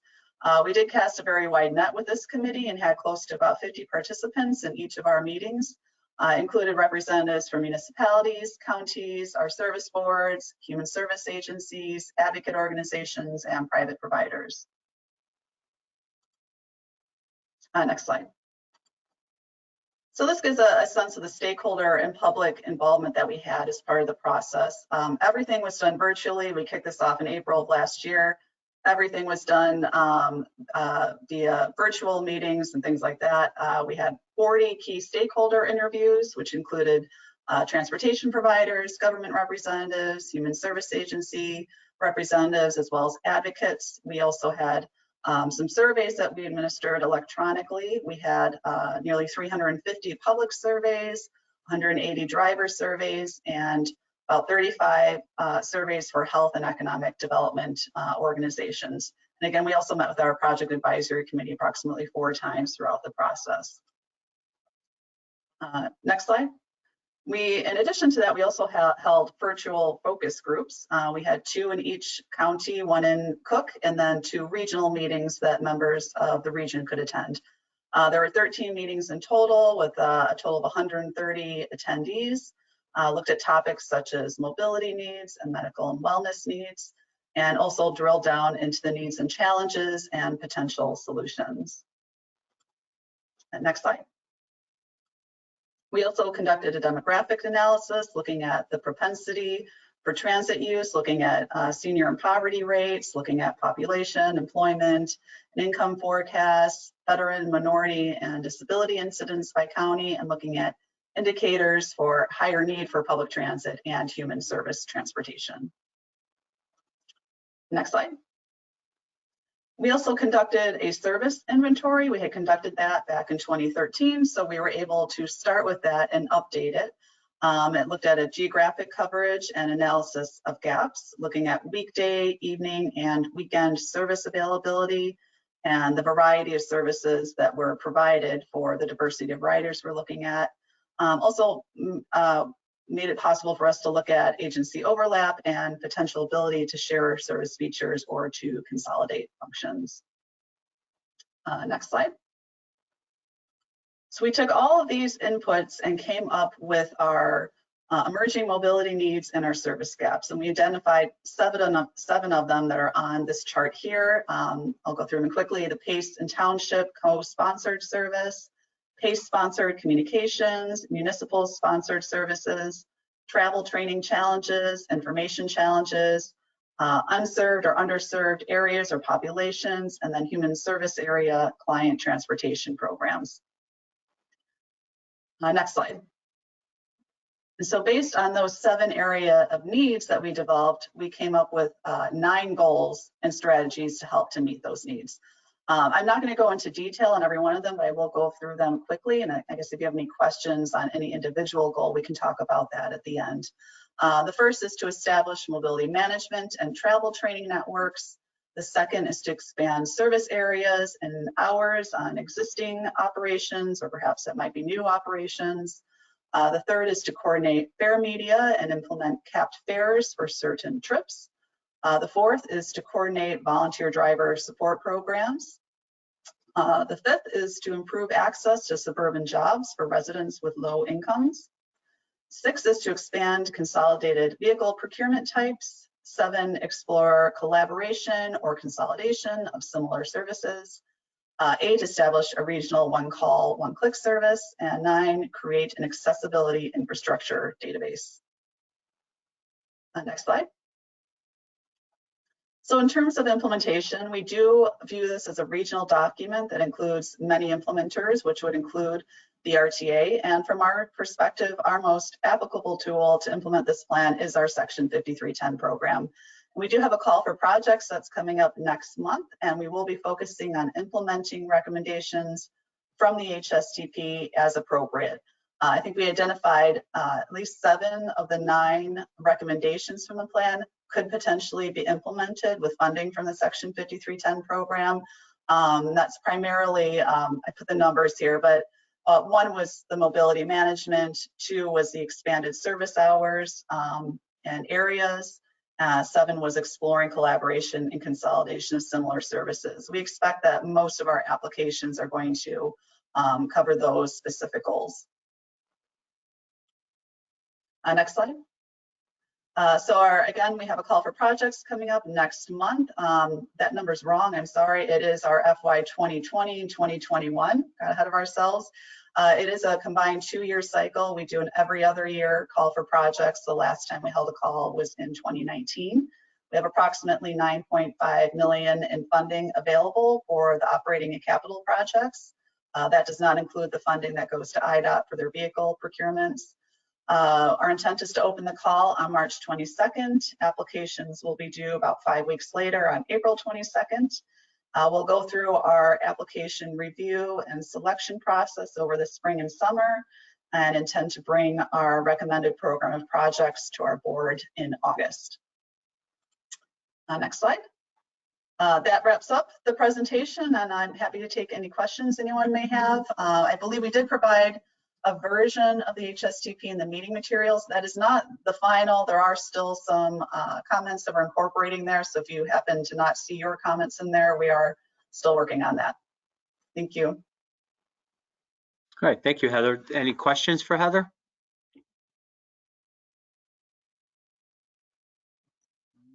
Looks like none. So thank you, appreciate it. I'll move on to agenda item 11. This is the equity and fees, fines and fares. We'll ask that Lindsay give us an update. Good morning. Okay, I'm gonna share my screen with you all. Just give me a moment here. Okay. Can everybody see? Yep. Yeah. Can everybody see the presentation? It should say equity and transportation fees, fines and fares. Wonderful. I'm glad you can all see it. Well, I'm Lindsay Hollander, and I'm here to share today our project on,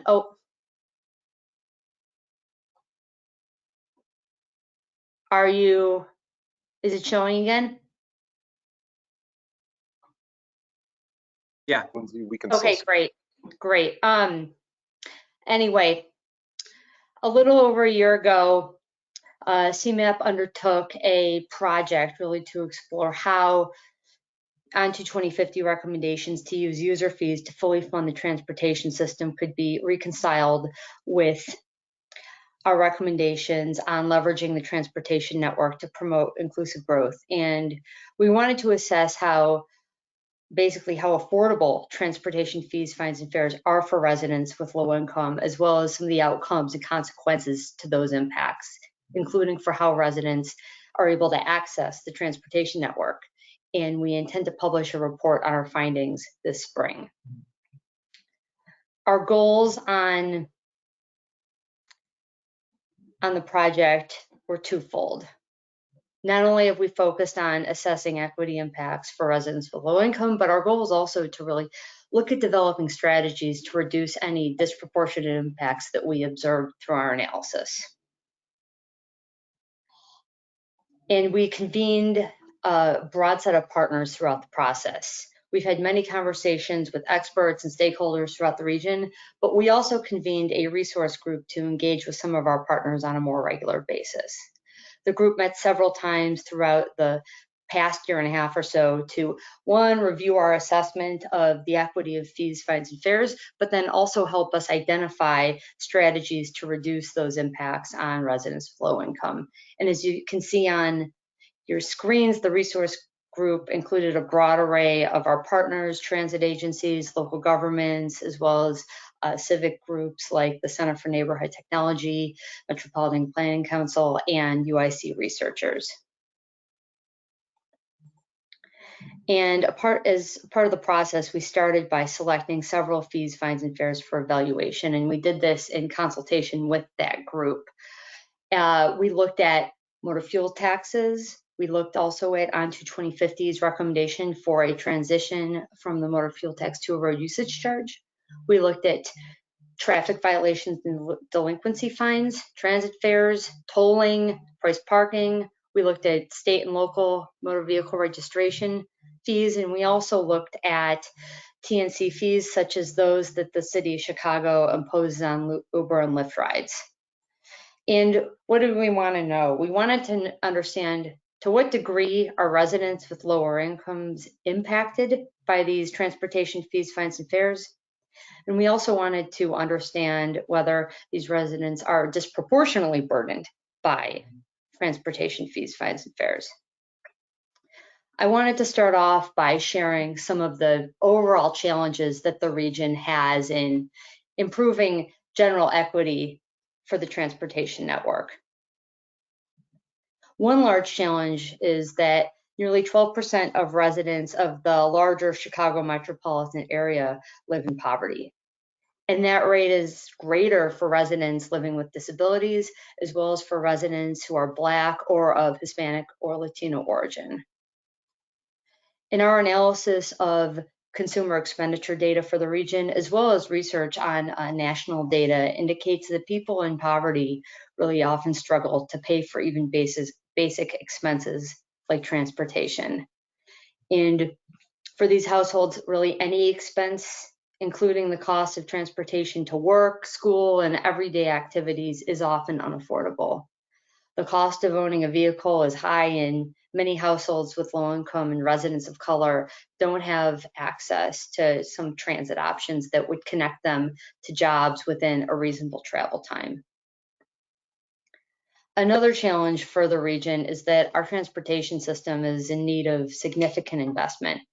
And this is a major impediment to achieving the region's mobility equity goals. And particularly for transit, the system requires billions of dollars in additional investment, and that's over and above the current sources that we have enacted over the next 30 years to even maintain the system that we have today. We have many findings on different fees, fines, and fares that we looked at as part of this project, and today I'm going to share just a few. First of all, these fees, fines, and fares really function as a part of the tax system and the tax burden as a whole, where every broad-based tax or fee has the potential to be regressive if it's not based in income level. And actually, the Nonpartisan Institute on Taxation and Economic Policy ranked Illinois' overall tax system as the 8th most regressive structure in the whole United States. That's primarily because we have a flat income tax, and also because in comparison to other states, we have lower income tax exemptions. If you want to take a look at this chart comes from their analysis, and it shows total taxes paid as a percent of income for different income groups. And you can see Illinois taxpayers in the lowest 20% of incomes pay 14% of their incomes in taxes and fees overall, while those in the top 5% pay less than 10% of their income. In our assessment of the equity of fees, fines, and fares, we focused on households making less than 60% of the region's median income level. And when we drilled down into some of the fees associated with driving, we found that for those households, motor fuel taxes, registration fees, and tolls didn't represent really disproportionate burden, but in these households, they make up about 22% of the region's population, but they own 13% of the region's vehicles, and they only drive 11% of the region's miles. That comes out to be about an average of 20 miles a day, which is less than half the regional average. And this impacts the amount that these drivers pay in vehicle registration fees, in motor fuel tax, and tolls. And when we looked at these fees, we found the costs are actually a small part of the overall cost of driving, but it still remains a high burden for households with low income without mobility options other than driving. And so while these households with lower income tend to drive less and tend to own fewer vehicles because it's so expensive, they still do drive, and most households with low income do own or lease at least one vehicle, which does result in them needing to spend a lot on transportation. Our analysis indicates that households with low income in the Chicago area spend 16% of their income on transportation. And as you can see in the chart, households with more income are able to dedicate less of their income to transportation costs overall on average. Most transportation costs are for owning and maintaining a vehicle, and just a small portion of those are attributable to transportation fees, fines, and fares on average. And because it's so convenient, and because owning a car is expensive, driving is expensive, residents of all income levels do rely on transit. But it is especially crucial for residents with low income. Our modeling indicated that households with low income actually take 20% more transit trips than other households. But if you exclude work commutes from that calculation, these households take twice as many trips. And so that indicates that they're more likely to use transit for trips required to live their daily lives. The cost of a fare varies by many factors, but some of those can result in the cost of taking transit to be a relatively high share of earnings for a household with low income. So for example, if you look at the chart, it provides an overview of the annual cost of buying transit monthly passes as a share of income, with example incomes for lower income households in purple, medium in green, and high in teal. And as you can see, that varies depending on what sort of pass you're buying in, if it's for what zone, how many zones per Metra, or if it's a PACE or a CTA pass. Moving on to traffic violation fines. When we looked at these fine amounts, we found that lower income households pay a substantially larger share of weekly wages on a fine than households with higher incomes. And with this high burden, some drivers wind up being unable to pay their fines, and that can result in late fees. And then those fines and the fees can compound and really become a major source of debt for residents with low income. People with fine debt might experience bankruptcy, tax garnishment, or damage to their credit score as a result of being unable to pay their fines. So looking at improving mobility for residents with low income in the region, it's going to require significant investments. That will potentially include investments in transit access and transit infrastructure, bicycle and pedestrian infrastructure, but also funding to administer programs, funding to recoup revenue losses potentially from reducing fees or fares. And CMAP and the resource group took this into account when we looked at a variety of strategies to reduce the impacts of fees, fines, and fares on households with low income. And we looked at potential recommendations to see what would best meet the goals of reducing impacts, and also how could we meet other On to 2050 goals. And these recommendations you see in summary on the screen are really based on these considerations and also the general priorities of the resource group. And I'm going to go through all of these in turn as quickly as possible because I know we are running a bit low on time here. So first off, really an effective way to reduce the impact of transportation costs overall, as well as the cost of fees, fines, and fares, is to provide people with the option not to drive. And how do you do that?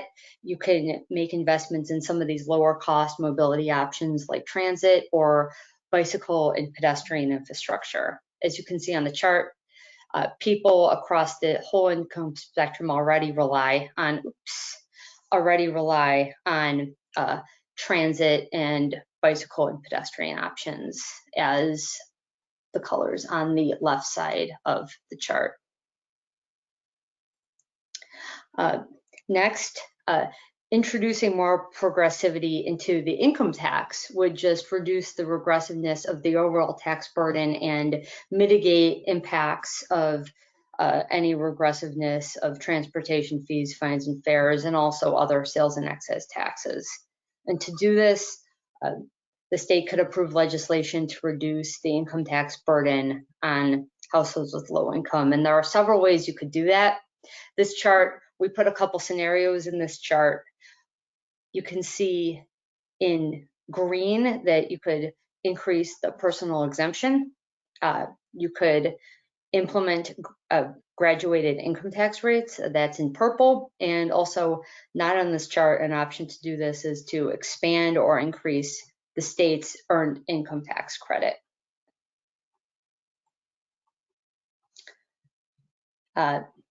Next, make transportation fees more affordable for households with low income. So there's several ways with this recommendation that we could achieve this goal. One could look at expanding reduced transit fares and vehicle registration fees to all households with low income of a given threshold. So currently, just low-income residents who are seniors or who have disabilities are eligible for these sorts of reductions. Another recommendation here would be to restructure how vehicle registration fees work to be based on vehicle value, and also when any new TNC fees are enacted, to make sure they are aligning with regional transit goals. Next, improve access to lower cost tools for households with low income. So there are several ways that you can lower the fees and fares that you pay, and those sometimes involve tools like Ventra and iPass, and we can work on expanding access to programs like that. For example, the Transit Benefit Fare Program provides income tax reductions on the money that you spend on transit fares, and expanding the number of employers who offer that would provide benefits. For iPass, well, it turns out that the tollway was already pursuing an expansion to the iPass Assist program to help more low-income drivers access iPass transponders, as was announced yesterday. And is my understanding that program, as it will be envisioned, it will eliminate the deposit on the transponder that's required for those eligible under the new program. But in the long term, developing a lower cost alternative to that transponder could actually reduce the need to require a deposit in the first place.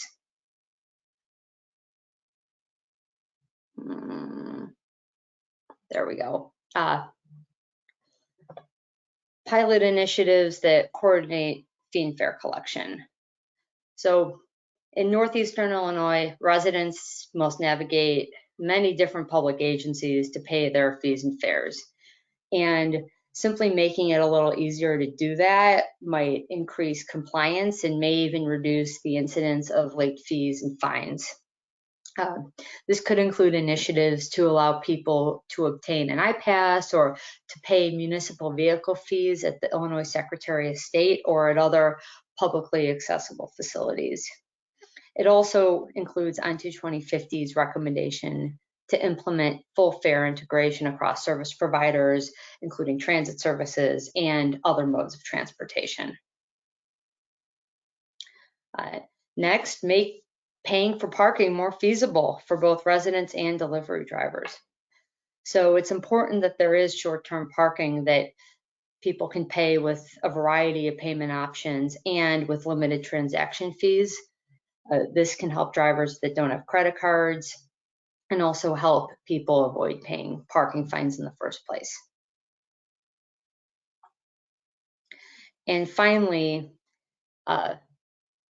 implementing a package of traffic and parking fine reforms. Just this past week, the state actually enacted legislative changes that will eliminate holds on license renewal and also license suspensions for failure to pay traffic and tickets and red light tickets. But more reforms in this area really are needed. For local governments, there are several areas to improve practices.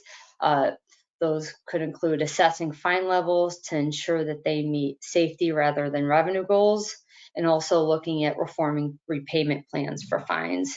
And more broadly, we'd like to see fines structured so that people can actually afford to pay them. But to pilot a new structure, we would need changes to state legislation, most likely to allow for income-based fines or ability to pay waivers.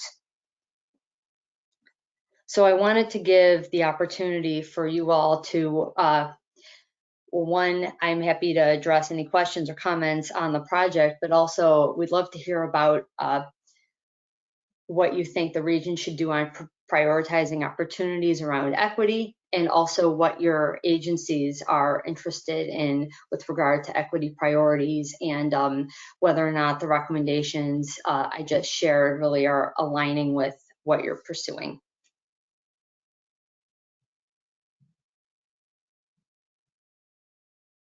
Well, that's a lot, Lindsay. Thank you. Are there any immediate thoughts for Lindsay?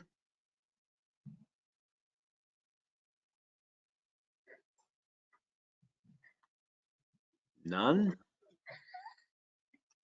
Order a pizza? Actually, Chris, I would like to say one thing. I'd like to see some sort of cross-pollination, I think, between this committee and the safety committee, especially when it comes to talking about fines. In fact, I don't know if this information should be, if this presentation should be given at one of the safety committee meetings, especially focusing in on the fines section, not so much the fares and fees.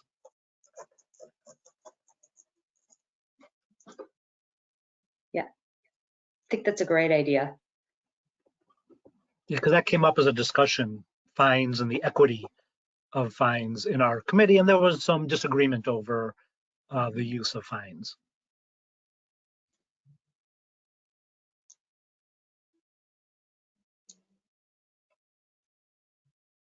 Is there any other comments? Chris, if I could just pipe in for 1 second before we go. Yeah, I know that Lindsay and the team welcome folks' comments offline, given the fact that we're out of time right now. I'll also just note that this is on our board and our policy, the MPO committee agenda for the second week of March. So for those of you who help prep the folks that come to that meeting and review the agendas, we'd love to hear their input as well at that meeting when there will be more time to discuss if that makes sense. And we're happy to talk with you behind the scenes on, some of those issues or questions that we should be ready to answer as well. Yeah, I think it would be helpful, Lindsay, also if you could send this presentation to all of us so we can sit down internally with our various departments, community services, and some of those things that that I would like to sit down with, and so we can make sure that the appropriate backdrop is given, so that maybe be a little bit ready for a more robust discussion on some of these topics.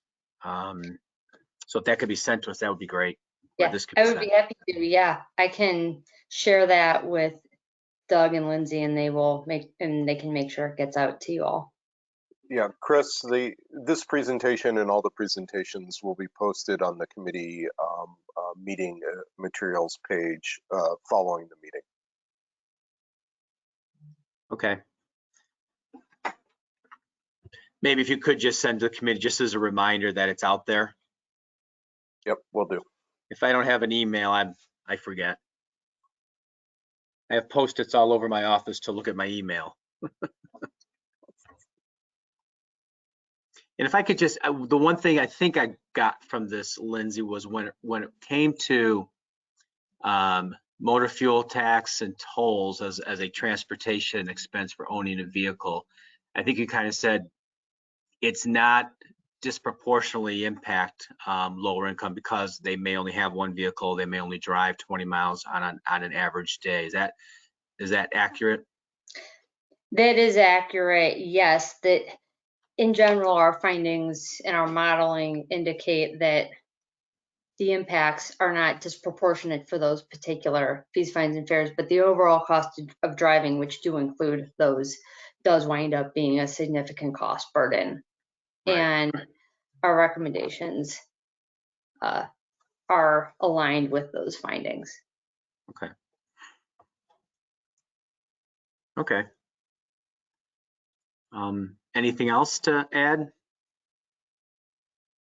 This is Jackie. I just want to say thank you for that really in-depth analysis of everything, including all that data. You put a lot of work into that, and it's just kind of hard to wrap your head around it. So I look forward to taking a slower look at it and seeing what these numbers mean and possibly finding or providing feedback. But I wanted to thank you because clearly you did a lot of work on this and your committee.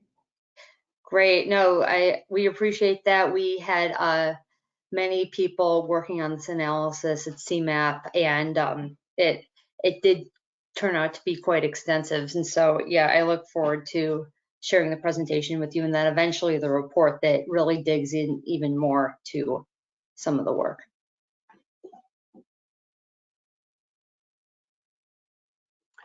Okay. Well, thank you, Lindsay. I appreciate that. We all appreciate that. We'll move on to agenda item 12. Legislative update. There isn't anything formal planned. I think Gordon was in the room, so to speak. If we have any questions for him, at either the state or federal level. I know Erin in her opening remarks indicate that the MPO policy and board recently passed both the state and federal agendas, and so that those are available to us, as well as hopefully making their way to our locally as well as federally elected officials. Is there any questions for Gordon? No? Well, we still got about 20 minutes until it's noon, so we'll move on then to other business. See if we can drag that one out a little bit. I will turn it over. Jessica, I think you had some updates you wanted to give in terms of COVID and impact on transit. So I'll turn it over to you. Yeah, I'm planning to talk for an hour. Is that okay? No, that's even better because I don't have another Zoom meeting until 12:30, so I'm good. Just kidding. I wanted to make a brief announcement to the committee, which is that RTA is in the midst of a 3-step recovery strategy. The second step of that is to execute on our current budget. And as a part of that, we currently have a document out for public comments that is about sustaining critical transit right now.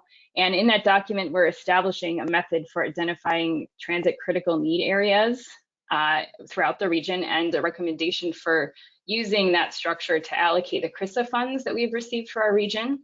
That document is out for public comment until March 5th, and at our March board meeting, our board will consider comments on that document as well as a budget amendment that includes those CRISA funds. So I strongly encourage you to look at it. It's available on the RTA website, or you can reach out to me and I'll point you to it. So thank you, Chris. Thank you, Jessica. Is there any other business that anybody wants to announce, mention, bring up? Hearing none, seeing none, we'll move on to the topic of public comment. This is where we encourage the public, give them a forum to engage them in our process and in our committee. So, Lindsay, did we get any public comments sent to us to be read into the record? We did not receive any public comments, but during the presentations, we did have a couple of comments from Naylene. I don't know if they've been addressed. Can I unmute her, Naylene?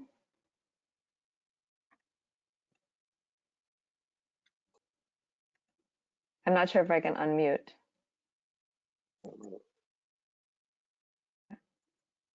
Yeah, for some reason it's not That letting. email was sent to one of your analysts. Okay, then that has been answered. Thank you. No other questions. Done. Okay. We'll move on to. Wait, Chris, hold on one second. Garland and Heather are raising their hand. Hi, this is Garland Armstrong calling. How you doing? We're doing great, Garland. How are you? How's Iowa? Right.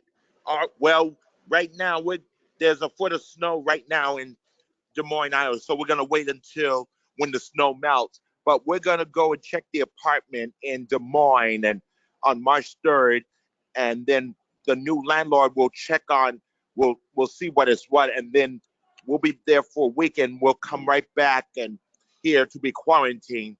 So I just want you to know, to make sure that the people with disabilities understanding about this, because sometimes they just feel like they're being left out. So has anybody reached out to different organizations to make sure that if they taking transit, that they want to know about this, so that, or they're first timers? So we need to make sure how they can be extremely well prepared, and when they're going to go alone, because they sometimes they don't know the system very well, and make sure about it, and also make sure to check on some accessible sidewalks. So once the snow melts, because there are some that's already torn or not being put in place at all, and they have to go around or go in the streets.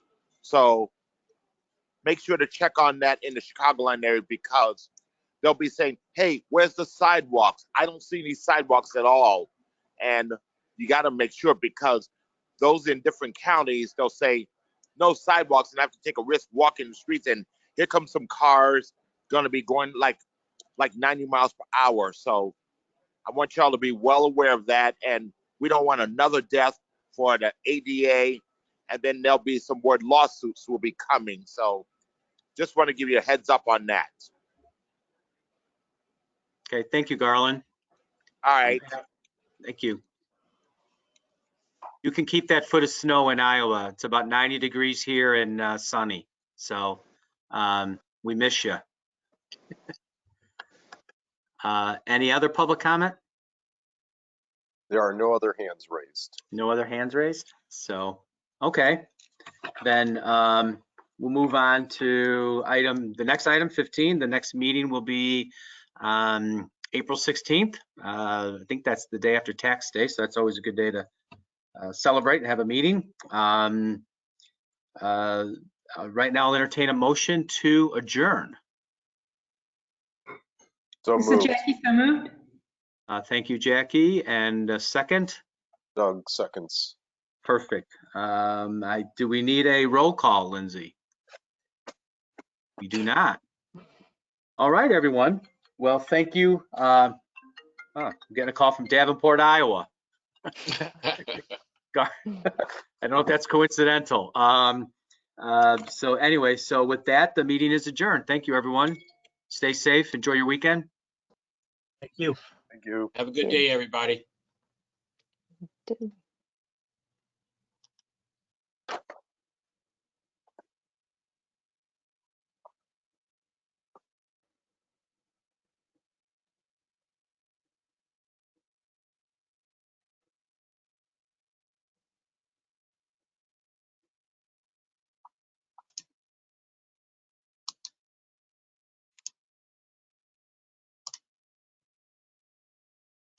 You guys need anything? Nope. No, I think we're good. Awesome. So, yeah. I will. Oh, come on. And I put the votes into the spreadsheet that